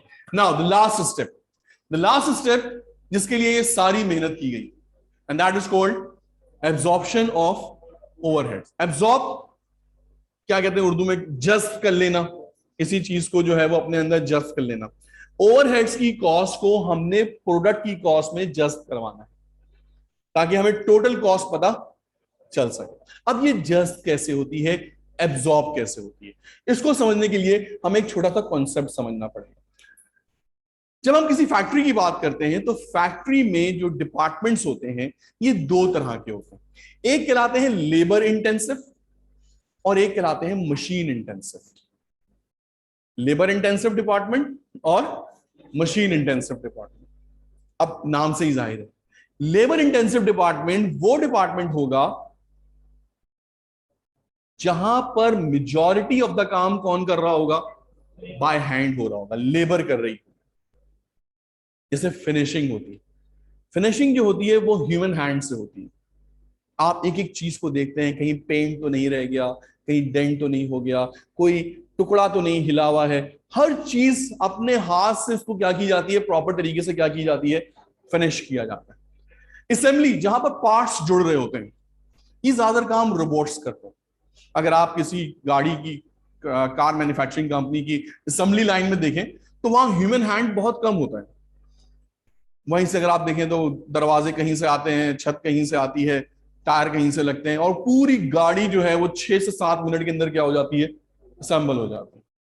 टोयोटा इंडस कहती है कि वो अपनी एक गाड़ी जो है, वो हाइलैक्स जो है, वो 6 मिनट में असम्बल कर देते हैं। Total cost 6 minutes to assemble a complete Hilux. Toyota Indus का ये कहना है। तो इट मींस दैट कि वहां पर ह्यूमन हैंड की इन्वॉल्वमेंट बिल्कुल ना होने के बराबर होती है। Assembly department is a machine intensive department, but अब जब वो गाड़ी तैयार हो जाती है और फिनिशिंग में जाती है, तो फिर वहां पर पेंट करना, पॉलिशिंग करना, चीजों को चेक करना, कोई रह तो नहीं गया, फॉर यानी कि एयर बैग्स काम कर रहे हैं या नहीं कर रहे हैं, लाइट्स काम कर रही है नहीं कर रही है, वायरिंग सही हुई है नहीं हुई है, तो उसकी जो फिनिशिंग होती है वो अल्टीमेटली किसके थ्रू हो रही होती है? Human hand. क्लियर होगी बात? तो इसका मतलब हम यहां पे कह सकते हैं कि जो हमारा असेंबली डिपार्टमेंट है ये मशीन इंटेंसिव है, और जो हमारा फिनिशिंग डिपार्टमेंट है ये लेबर इंटेंसिव है। इसका मतलब कि अब जो टोटल डिपार्टमेंट में आवर्स काउंट होंगे वो फिनिशिंग डिपार्टमेंट के लिए लेबर आवर्स काउंट होंगे, कि भाई ये खर्चा अगर हुआ है 75,624 का, तो ये लेबर आवर्स ने तो इस्तेमाल किया है, घंटों में काम हुआ है ये, तो कितने घंटे काम हुआ, अल्टीमेटली हम क्या कर देंगे, उसको लेबर आवर से क्या कर देंगे, डिवाइड कर देंगे। और असेंबली डिपार्टमेंट में जो काम हुआ है वो किसके थ्रू हुआ है? मशीन आवर्स से काम हुआ है। अच्छा, कुछ डिपार्टमेंट मिक्स होते हैं, वहां मशीन्स भी काम कर रही होती हैं और ह्यूमन भी काम कर रहे होते हैं। जैसे कटिंग डिपार्टमेंट है, कटिंग डिपार्टमेंट में एक बहुत बड़ी आरा मशीन होती है, और उसको क्या कर रहा होता है, एक आदमी उसको क्या कर रहा होता है, यूज कर रहा होता है, वो खुद ब खुद इस्तेमाल नहीं होती। इसका मतलब ये हुआ कि उसमें मशीन भी काम कर रही है और साथ में लेबर भी काम कर रही है, तो इसका मतलब वहां पर इंटेंसिटिविटी जो है वो दोनों की क्या है, बराबर ही है। तो हम इस डिपार्टमेंट को मिक्स डिपार्टमेंट कहते हैं। तो वहां पर हम दोनों आवर्स काउंट करते हैं, लेबर आवर भी काउंट करते हैं और मशीन आवर भी काम करते हैं। सवाल में आपको वो बकायदा बताएगा कौन सा डिपार्टमेंट मशीन इंटेंसिव है, कौन सा डिपार्टमेंट लेबर इंटेंसिव है, कौन सा डिपार्टमेंट मिक्स इंटेंसिव है, जहां दोनों चीजें इस्तेमाल हो रही हैं। क्लियर हो गई बात? अब ये कैसे बताएगा और इसका क्या काम है, आइए इसको एक छोटे से टॉपिक से मजीद देखते हैं। ये बताइए, यह शीट खत्म, ये सवाल यहां एंड हो गया। 3 स्टेप पे लाके ये सवाल मैंने एंड कर दिया, आपको रीअप्रोप्रिएशन करके डिपार्टमेंट क्लोज करवा दिया। अब मैं आपको चौथे स्टेप के लिए इसी सवाल के अगले पार्ट की तरफ लेके जा रहा हूं।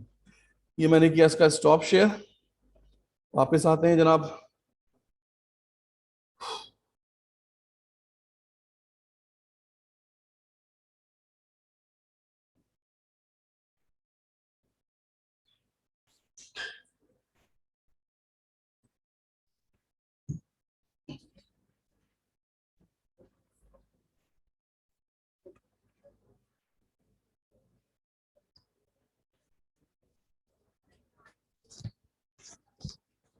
ये क्वेश्चन अभी हम लोगों ने कंप्लीटली सॉल्व कर लिया, ये उसी की स्लाइड है। अब आते हैं जरा से एक छोटा सा पहले एक एमसीक्यू करते हैं ताकि आपको देखें कितना समझ में आया। अभी नेक्स्ट टॉपिक कंटिन्यू नहीं कर रहे, पुराने वाले का एक सवाल करा रहा हूं, छोटा सा practice. A business has 2 production cost centres A and B and 1 service cost centre the warehouse. 2 production cost centre है, 1 service cost centre. The rent and rates expense for the business is anticipated to be 25,000। जो rent and rates हमारा अगले साल का expected है वो कितना expected है? The floor space occupied by each cost centre in square metre is as follows. Cost centre A जो है वो 1200 स्क्वायर मीटर लेता है, कॉस्ट सेंटर बी 1800, और वेयर हाउस कितना लेता है? 2000। How much of the rent rates expense should be appropriated to the cost centre B? जरा बताइए, बी को कितना कॉस्ट सेंटर दिया जाएगा, कितना एक्सपेंस पे किया जाएगा? उठाइए जरा कैलकुलेटर। याद है ना, individual divide by total multiply by जो भी वैल्यू थी।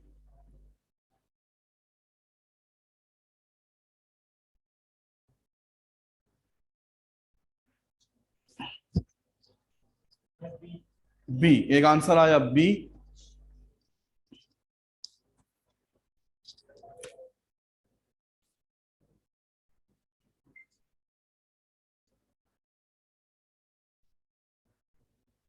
Individual divided by total multiply by 25,000, B 9,000।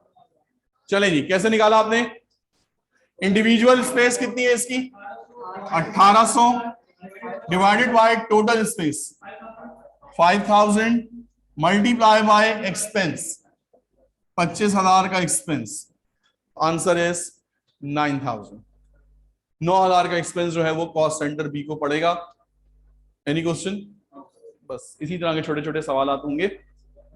अब आते हैं जनाब उसी सवाल की तरफ वापस जो अभी हम लोग कर रहे थे।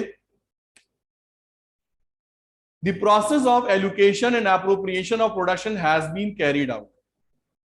शुरू के 2 स्टेप्स हो चुके हैं, एलोकेशन भी हो चुकी है, एप्रोप्रिएशन भी हो चुकी है। आपने कौन सा स्टेप करना होगा? रीअप्रोप्रिएशन का स्टेप करना है, ठीक है ना? यहां लिखा हुआ है the process of allocation and appropriation of production overhead has been carried out for a business with the following totals calculated. Production cost centre 2 है हमारे पास, ए और बी, और सर्विस कॉस्ट सेंटर है 2, कैंटीन और स्टोर्स। एलोकेटेड और appropriated 24,600, 32,400, 18,500 और store का कितना है 8,200। Number of employees production department A में कितने हैं? 100, और बी में कितने हैं? तो टोटल एम्प्लॉइज कितने हो गए? 250। मटेरियल रिक्विजिशन हम मंगाएंगे 60 यहां से और 104 यहां से। अब आपसे बड़ा आसान सा सवाल, कैंटीन को जब हम सॉल्व कर रहे होंगे तो कौन सा बेस यूज करेंगे? नंबर ऑफ एम्प्लॉइज या मटेरियल रिक्विजिशन? कैंटीन कैसे इस्तेमाल होती है? नंबर ऑफ एम्प्लॉइज, जिसके पास एम्प्लॉइज ज्यादा होंगे वो कैंटीन को ज्यादा यूज करेगा, और जिसके बाद एम्प्लॉइज कम होंगे अल्टीमेटली वो कैंटीन को कम यूज करेगा। स्टोर की जो बेस होगी वो क्या होगी? Number of material. जो ज्यादा काम लेगा स्टोर से, ज्यादा मटेरियल मंगवाएगा, उसको ज्यादा कॉस्ट उठानी पड़ेगी। जो कम मंगवाएगा उसको कम कॉस्ट मंगवानी पड़ेगी। ए जो है वो 60 दफा मंगवाएगा और बी जो है वो कितनी दफा मंगवाएगा? 104 दफा। तो टोटल आपके पास कितना हो गया? 164। आपसे कह रहे हैं what is the total overhead production cost of B after reappropriation of the service cost centre. जरा दोनों को क्लोज करें ओरिजिनल वैल्यू के अंदर, देखिए क्या आता है आंसर आपका। रीअप्रोप्रिएट करें, कैंटीन को भी क्लोज करें और स्टोर को भी क्लोज करें। किसमें? बी में। सिर्फ बी का मालूम करना है, ए का मालूम करना नहीं है। चलें कोशिश करें, शाबाश।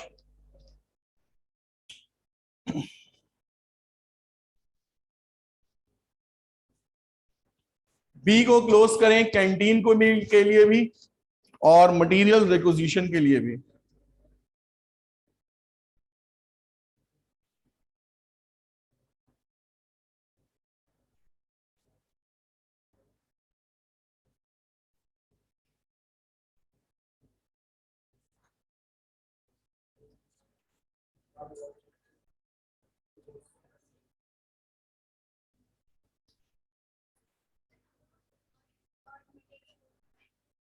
और फिर उसकी टोटल कॉस्ट, अपनी कॉस्ट भी उठानी है। अपनी कॉस्ट कितनी है इसकी? 32,400।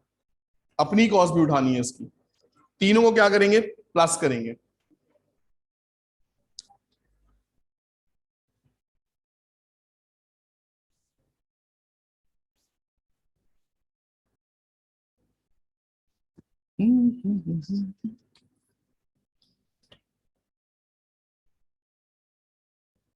चलिए देखते हैं, थोड़ा सा आप लोग लगता है कंफ्यूज हो रहे हैं। डी, चलें जी, एक आंसर आया डी। और किसी ने कुछ अटेम्प्ट करने की कोशिश की? नहीं आ रहा? चलें मैं बताता हूं, देखिए बी की अपनी कॉस्ट कितनी है? बी की अपनी कॉस्ट है 32,400। अब इसके ऊपर 2 कॉस्ट और पड़ेंगी।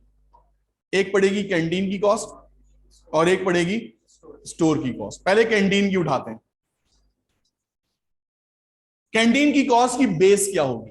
नंबर ऑफ एम्प्लॉइज या number of material requisition? B के अपने एम्प्लॉइज कितने थे? 150। टोटल कॉस्ट कितनी थी? टोटल एम्प्लॉइज कितने?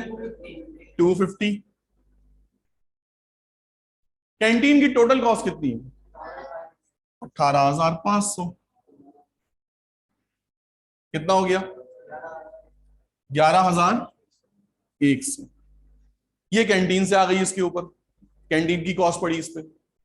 अब उठाते हैं मटेरियल स्टोर की कॉस्ट। स्टोर की रिक्विजिशन कितनी है इसकी इंडिविजुअल? 104 टोटल रिक्विजिशन कितनी है 164, और कैंट स्टोर की कॉस्ट कितनी आ रही है 8200, कितना बना 5200। कहने टोटल कॉस्ट बता दे बी के ऊपर कितनी पड़ी, तो जब आप इन तीनों को टोटल कर लेंगे तो ये हो जाएगा 48,700। Hardly takes 2 minute to solve MCQ, 2 minute लगे टोटल। सारा खेल कॉन्सेप्ट का है, क्या करना था ये पकड़ लिया, सवाल सॉल्व करने में सिर्फ मल्टीप्लाई करना है और कुछ भी नहीं करना। सवाल फिर से पढ़ते हैं एक दफा। आपसे कह रहे हैं the process of allocation and appropriation of overheads has been carried out. शुरू के 2 स्टेप्स हो चुके हैं, एप्रोप्रिएशन भी हो चुकी है और एलोकेशन भी हो चुकी है। Carried out for a business of the following totals calculated. What is the total had for production cost center B? आपसे कह रहे हैं टोटल बताइए कॉस्ट सेंटर B का। अभी हमने जो पिछले सवाल में किया था टोटल निकाला था after reappropriation of the service cost centre overheads. तो तीसरा स्टेप करना है, रीअप्रोप्रिएशन करनी है। ठीक है जी, डन। अब आ चलते हैं अपने लास्ट स्टेप की तरफ, दैट इज कॉल्ड एब्जॉर्प्शन। अभी तक हम लोग 3 स्टेप्स कर चुके हैं, एलोकेशन, एप्रोप्रिएशन और रीअप्रोप्रिएशन। नाउ फाइनल स्टेप करते हैं, दैट इज कॉल्ड एब्जॉर्प्शन। के लिए मैंने आपको बताया था कि 2 तरह के डिपार्टमेंट्स होते हैं, कौन कौन से,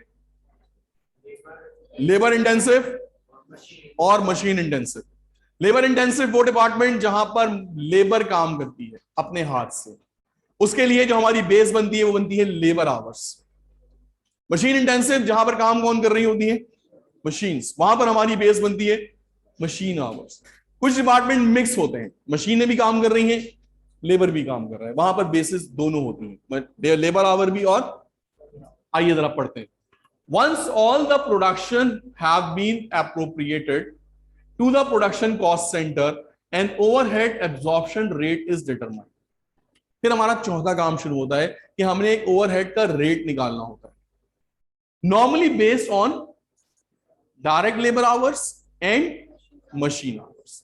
ये 2 चीजों पे ज्यादा निकाला जाता है, समटाइम डायरेक्ट लेबर आवर्स की बुनियाद के ऊपर और समटाइम मशीन आवर्स के। आपको बिल्कुल क्लियर सवाल में पता चलेगा कि कौन सा निकालना है, अभी आपको पता चल जाता है 1 मिनट के अंदर। The final stage of process now that all production overheads have been allocated and appropriated to the production cost center is to find an absorption. ये सारा कहानी करने का जो मकसद है वो यही है कि हमें क्या निकालना है, एक रेट निकालना है। ये सारी मेहनत, ये सारा काम जो किया गया उस एक रेट को फाइंड आउट करने के लिए किया गया है, which to absorb or include in the overhead into the cost of each unit of। और उस बुनियाद के ऊपर हम ओवरहेड को क्या करेंगे, उस कॉस्ट के अंदर क्या करेंगे, यूनिट की कॉस्ट के अंदर एब्जॉर्ब करेंगे, शामिल करेंगे। ठीक है जी, कैसे करेंगे इधर इसको देखते हैं। अभी जो हमने क्वेश्चन किया था पीछे, उसमें हमारे पास 2 डिपार्टमेंट थे, एक असेंबली था और एक, जरा मुझे आखिरी फिगर बता दें दोनों की, असेंबली की भी बता दें और फिनिशिंग की भी बता दें, लास्ट फिगर दोनों की। 145,876 और 75,624, ये हमारी टोटल फिगर आ गई आखिरी। अब इन्होंने आपको 2 चीजें और बताई। इन्होंने बताया कि जनाब की जो असेंबली डिपार्टमेंट है इसमें मशीनों ने कितने घंटे काम किया है या करेंगी, 1 लाख घंटे क्या करेंगी ये काम अगले साल।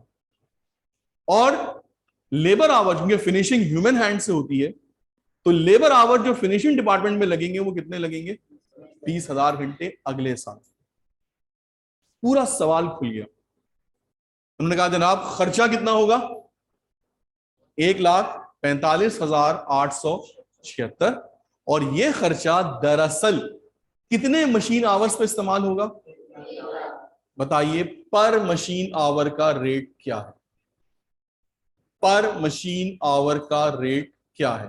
कैसे निकालेंगे, सिंपल सा डिवाइड कर देंगे, 1,45,000 को डिवाइड कर देंगे किससे, किससे बोलो ना, अरे यार किससे डिवाइड करेंगे, सवाल सोचो। 1 लाख से डिवाइड करेंगे, सिंपल। तो अगर आपसे कहा जाए कि जनाब असेंबली डिपार्टमेंट के ओवरहेड का रेट बता दें, तो आप बड़ा आसानी से करेंगे जनाब। आपको पता है कि टोटल खर्चा कितना है, 1,45,000, और कितने घंटे मशीन इस्तेमाल हुई है, डिवाइड मारा, आंसर आ गया 1.46, राउंड ऑफ कर दिया उसको। 1.45 हो रहा था तो उसको राउंड ऑफ करके क्या कर दिया, 1.46 कर दिया। क्लियर हो गई कहानी? Any problem? अब आपसे कह रहे हैं जरा फिनिशिंग का भी बता दें। फिनिशिंग कौन सा डिपार्टमेंट है, लेबर आवर की बुनियाद पर है। फिनिशिंग डिपार्टमेंट में टोटल खर्चा कितना होगा, 75,624, और दरअसल ये खर्चा 20,000 घंटे का है। तो पर घंटे का खर्चा बता दें। सिंपल क्या किया आपने,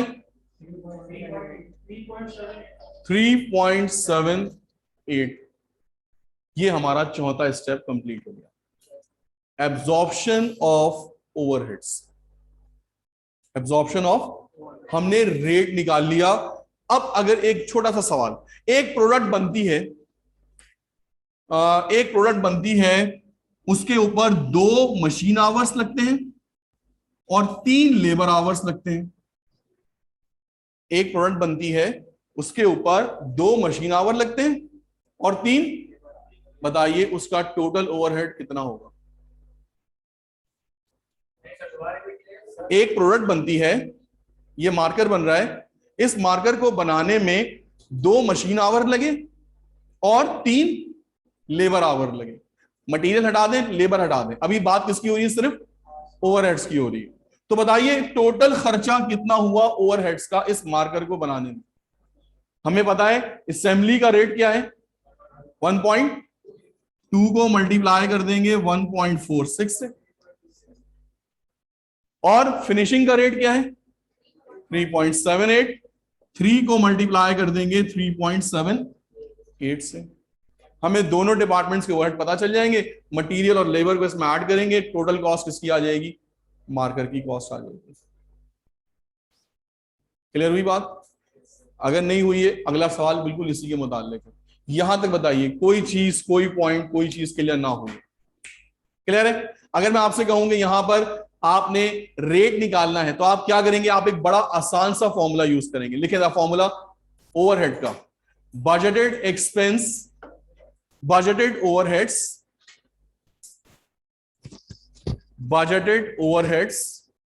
divided by budgeted activity in hours, budgeted overheads divided by budgeted activity in hours। budgeted क्यों कहा, क्योंकि फैक्ट्री ओवरहेड्स हमेशा क्या होते हैं, फोरकास्टेड होते हैं, ये कभी भी एक्चुअल नहीं होते। फिर हम इसको एक्चुअल से इसको करते हैं कंपेयर, और फिर देखते हैं कि ओवर अप्लाइड है या अंडर अप्लाइड। याद है जॉब ऑर्डर कॉस्टिंग में हम करते थे फैक्ट्री ओवरहेड अप्लाइड, अभी क्वेश्चन में भी दिया था, factory overhead applied at the rate of 90% of the direct labour. तो ये बजटेड था। फिर उसके बाद हम उसको जो है वो कंपेयर करते हैं एक्चुअल से। आइए देखते हैं इसको आपको कितना समझ में आया। अ business has 2 production cost centre, manufacturing and packaging. 2 production cost centre हैं, एक मैन्युफैक्चरिंग के नाम से और एक पैकेजिंग के नाम से। The overheads and other details of these cost centres are as follows. Manufacturing के ऊपर टोटल हेड्स कितने पड़ेंगे, 1,54,000, और पैकेजिंग पे कितने पड़ेंगे, 89,000। ये वाली चीज आपको, ये वाली चीज गिवन है, ठीक है जी, ये चीज आपको गिवन है। लेबर आवर्स जो मैन्युफैक्चरिंग में इस्तेमाल होंगे वो कितने होंगे, 1,10,000, और पैकेजिंग में कितने इस्तेमाल होंगे labour hours, 68,000। Machine hours manufacturing में कितने लगेंगे, 35,000, और पैकेजिंग में कितने लगेंगे। अब अगर 1 मिनट के लिए यहां पे सवाल को रोकते हैं, बताइए इन दोनों डिपार्टमेंट में से लेबर इंटेंसिव कौन सा है और मशीन इंटेंसिव कौन सा है।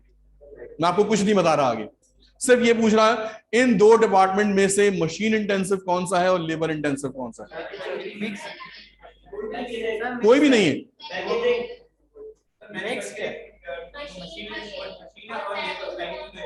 कैसे पता लगाया आप। अब आपने देखो यहां पे थोड़ा सा सेंस यूज करना है। लेबर आवर्स मैन्युफैक्चरिंग में कितने इस्तेमाल हो रहे हैं, 1,10,000, जबकि पैकेजिंग में कितने हो रहे हैं। तो अगर इन दोनों में से कहा जाए तो लेबर कहां ज्यादा यूज हो रही है,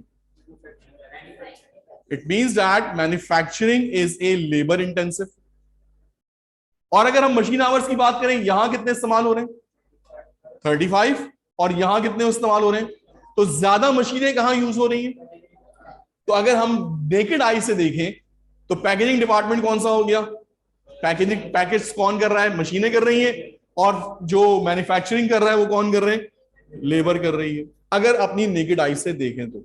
आगे उन्होंने ये बात एक्सप्लेन भी की, management have decided that the overheads are be absorb on the basis of labour hours in manufacturing department.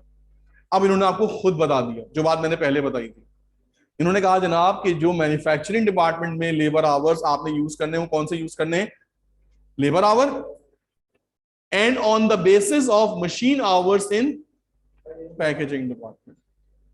और जो इसमें रेट निकालना है वो किसकी बुनियाद पे निकालना है, मशीन। यानी कि आपने यहां से पहले डिपार्टमेंट के लिए लेबर उठाने आवर्स उठाने, और इस डिपार्टमेंट के लिए क्या उठाने, और जरा दोनों का क्या निकालना है आपने, रेट। जरा निकालें दोनों का रेट क्या क्या आता है। एक आंसर आया 1.4 और 1. ए और बी सी डी में से बताओ, ए एक आंसर आया, ए बी। चले शाबाश, बाकी लोगों को भी चांस है, शाबाश, सबके आंसर चाहिए मुझे, उल्टा सीधा गलत गलत जो भी है तुक्के लगाओ, शाबाश।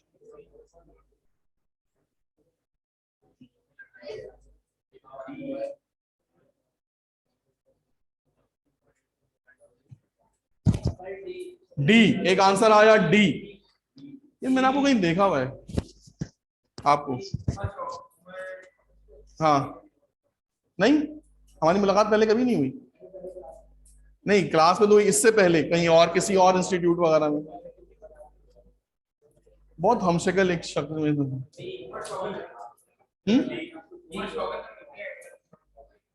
शौकत उमर, नहीं मुझे जी बेटा, हाँ जी सुहेब साहब, कर रहे हैं, करें करें शाबाश, जल्दी करें, इसीलिए बोला कि करें। आंसर चाहिए मुझे एक एक से, चले बोलिए प्लीज सवाल।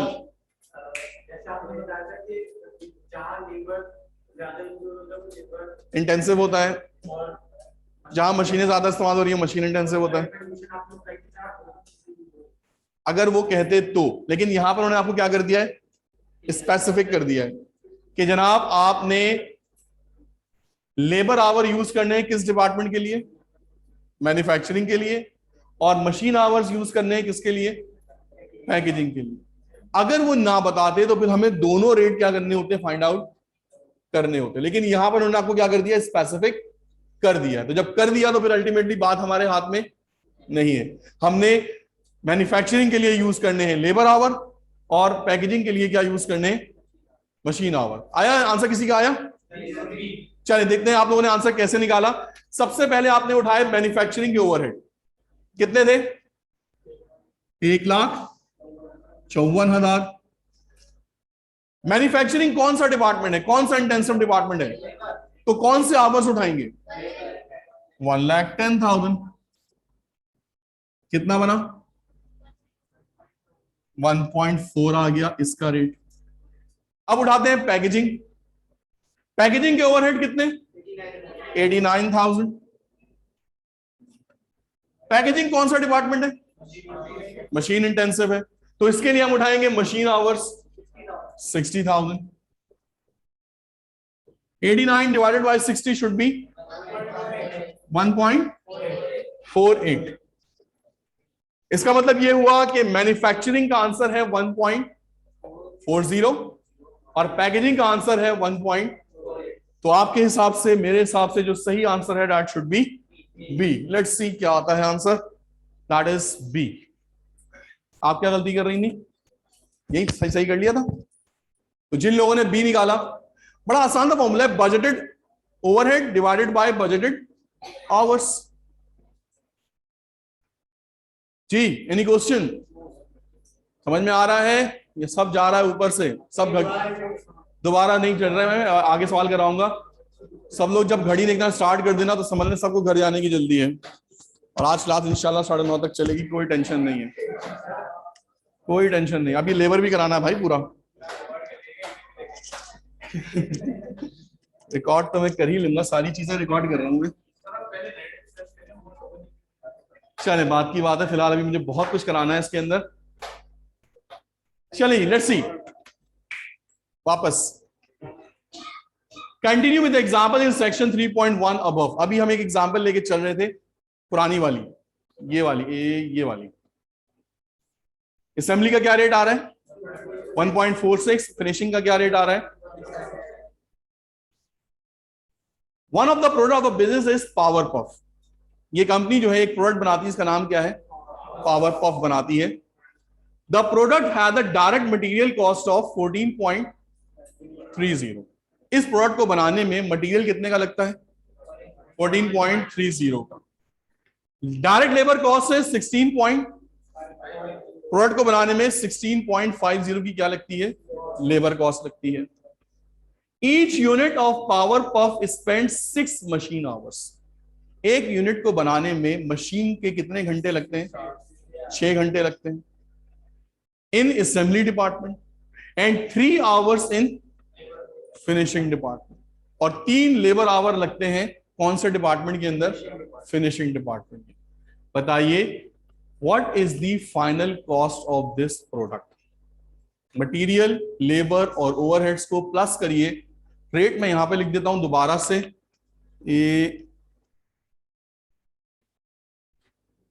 असेंबली का रेट है 1.46 और फिनिशिंग का रेट है 3.78।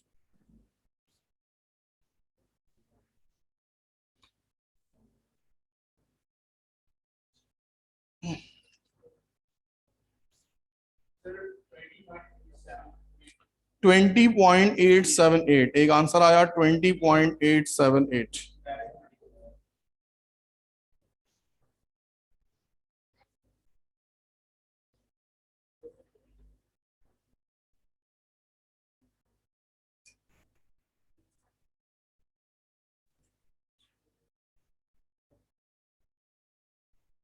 मटेरियल, लेबर और ओवरहेड्स को प्लस करना है, टोटल कॉस्ट निकालनी है प्रोडक्ट की। वैल्यू कौन सी वाली बताइए, बोलिए। अलग से वैल्यू नहीं निकालनी है, मैं समझा नहीं, सवाल बताएं।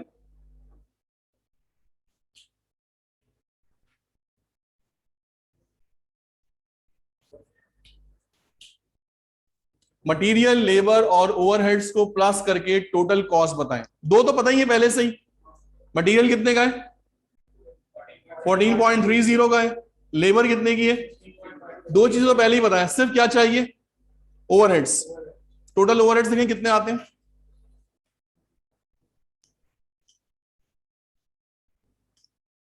6 घंटे मशीन के लगते हैं और 3 घंटे लेबर के लगते हैं। मशीन का रेट है 1.46 और लेबर का रेट है 3.78। सिंपल मल्टीप्लाई करके प्लस करना और कुछ भी नहीं करना। 51.29, एक आंसर आया 51.29।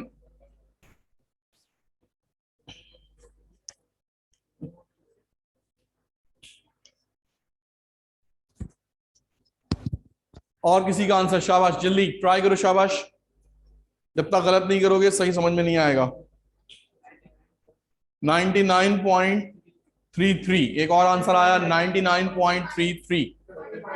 45, ये रेट याद है ना आपको। असेंबली का क्या रेट है 1.46 और फिनिशिंग का क्या रेट है 3.78। ये रेट जहन में रखना है। असेंबली में कितने घंटे लग रहे हैं, असेंबली में लग रहे हैं 6 घंटे और फिनिशिंग में कितने लग रहे हैं 3 घंटे। लाजमी तीनों, 4 cost, material, labour, factory overheads 2 हैं। 50.9, चले जी, एक आंसर आया 50.9। चले मैं करवाता हूं, देखें जरा बोर्ड पे। 50.9, 58। आइए जरा सबसे पहले क्या उठाते हैं, 3 चीजें चाहिए, मटेरियल, लेबर और ओवरहेड्स। मटेरियल बताइए कितना, मटेरियल हमारे पास 14.30, टोटल कॉस्ट निकालनी है हमने। लेबर बताइए, लेबर है 16.50, अब ओवरहेड्स, ओवरहेड्स हैं दो, असेंबली का अलग, फिनिशिंग का अलग। पहले डालते हैं असेंबली का। असेंबली का रेट है 1.46 और असेंबली के घंटे कितने, तो that is 6 hours multiply by 1.46, answer is 8.76। अब उठाते हैं दूसरा ओवरहेड, कौन से डिपार्टमेंट से, फिनिशिंग। फिनिशिंग का रेट है 3.78 और फिनिशिंग के घंटे कितने, 3 hours. 3 hours into 3.78, answer is 11.34। सारी चीजें आ गई हमारे पास। टोटल कॉस्ट निकालने के लिए सबको ऐड कर देते हैं, 50.90।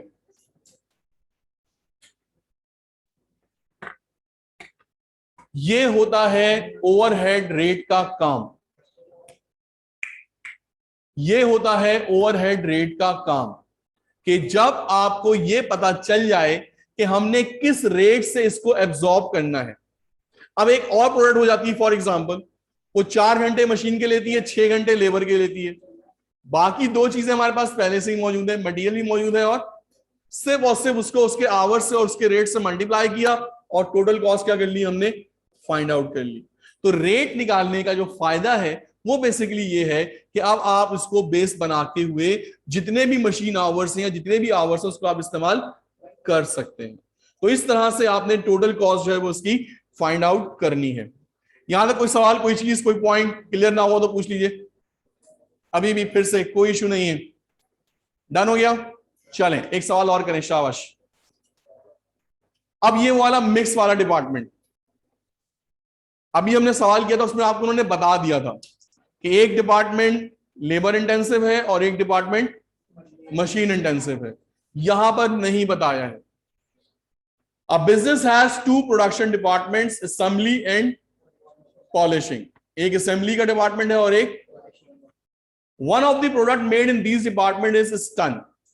एक प्रोडक्ट बनती है इन डिपार्टमेंट में, उसका नाम क्या है, स्टन।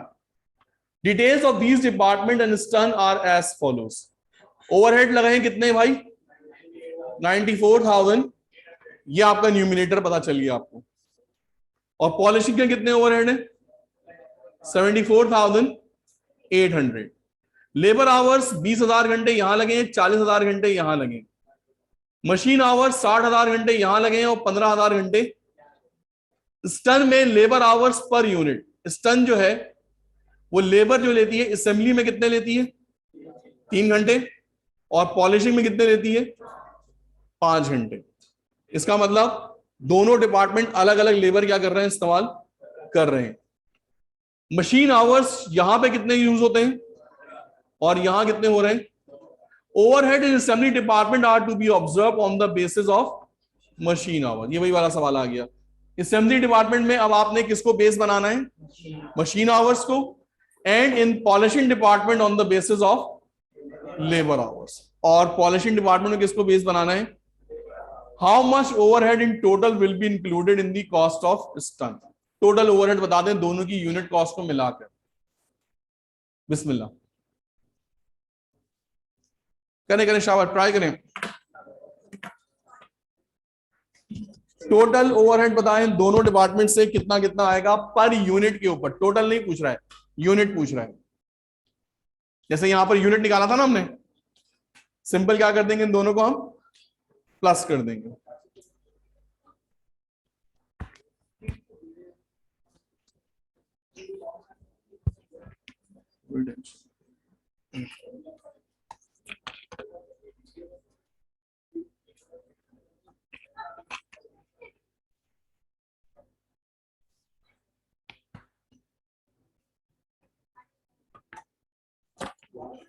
हरिया बेटा हरिया, जल्दी, टाइम थोड़ा कम है।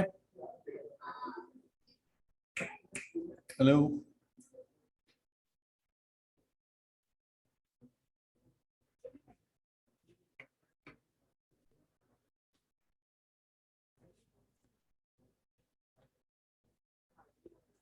अरे हाँ हाजिरी लगानी है यार।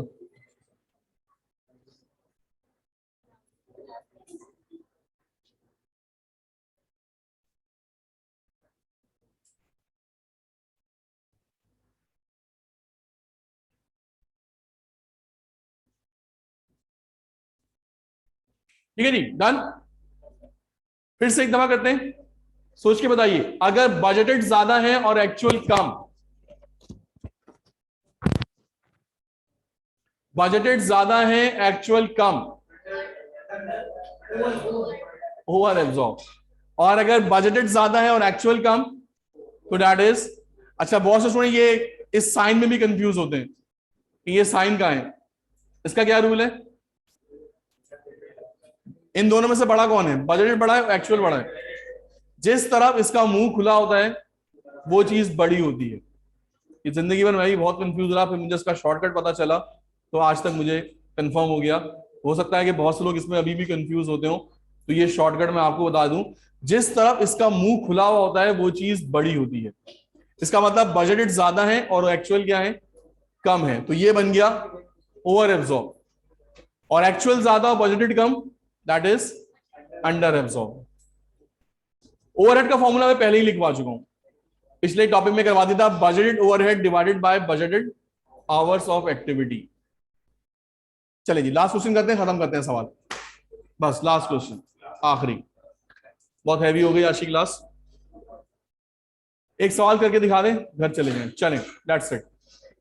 आधे घंटे पहले ऑफ कर रहा हूं, नेक्स्ट क्लास में कवर कर लूंगा फिर इसको।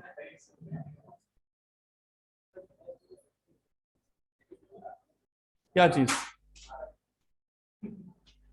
समझा नहीं? यानी आप लोग चले जाए, मैं अकेले क्लास लेता हूँ और यूट्यूब पर डाल दूंगा। मैं सब समझता हूँ भाई।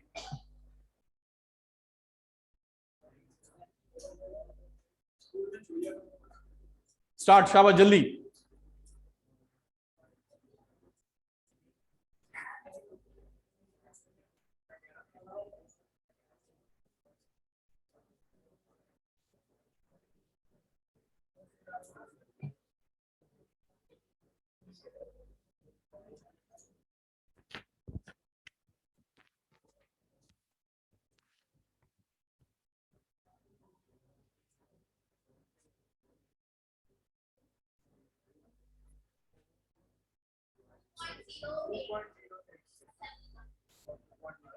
टू 2.09 हो गया है, ठीक है। अगला निकालो, पैकेजिंग निकालो।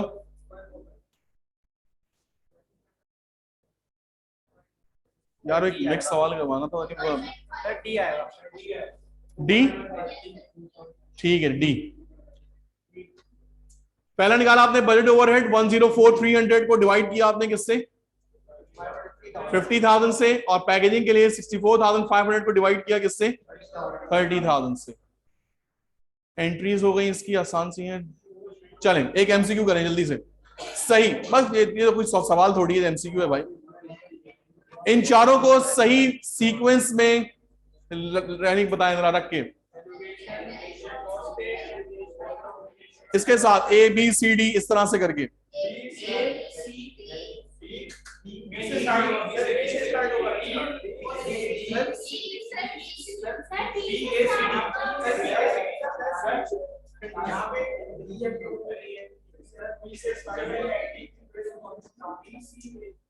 एप्रोप्रिएशन को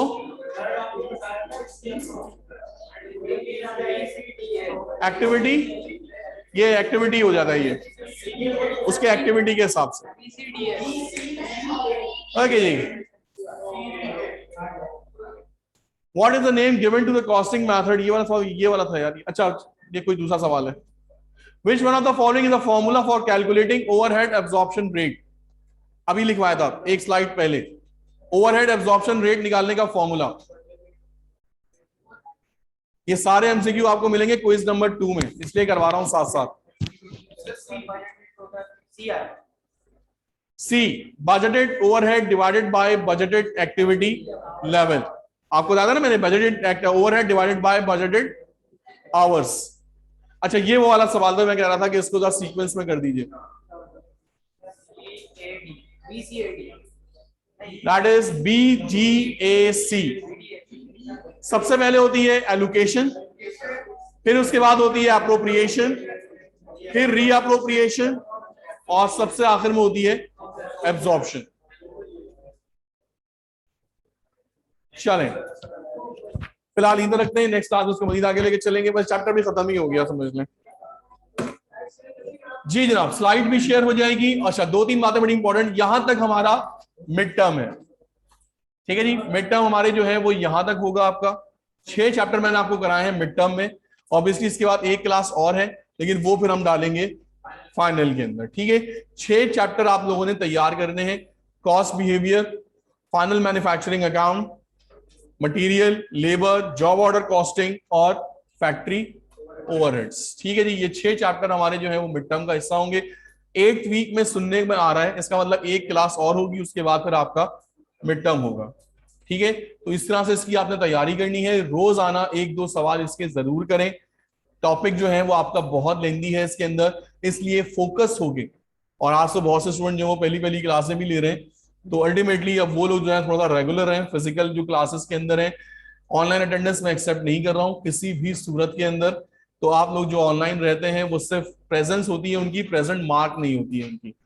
तो वो लोग जो है वो अब रेगुलर रहें, क्योंकि अब डेफिनेटली नेक्स्ट वीक हमारा मिड टर्म है, देन उसके बाद मजीद चीजें स्टार्ट हो जाएंगी। तो आई होप कि आप लोग जो है वो इसमें रेगुलर जो है वो क्लास में रहेंगे, पार्टिसिपेट करेंगे। Thank you very much. जो लोग जाना चाहें जा सकते हैं, कुछ क्यूरीज हैं तो पूछ लीजिए। अल्लाह हाफिज, टेक केयर। पासपोर्ट मैंने 2-3 का तो भेज दिया था ना, बाकी का मांग रहा है क्या? यार कल सुबह एक टेक्स्ट डाल देना मेरे पास ना, तो मैं उसको दोबारा से एक दफा करके सब ग्रुप पे डाली हुई है। अच्छा, तुम नया ग्रुप आए हो, वहां रख दीजिए। बोलिए।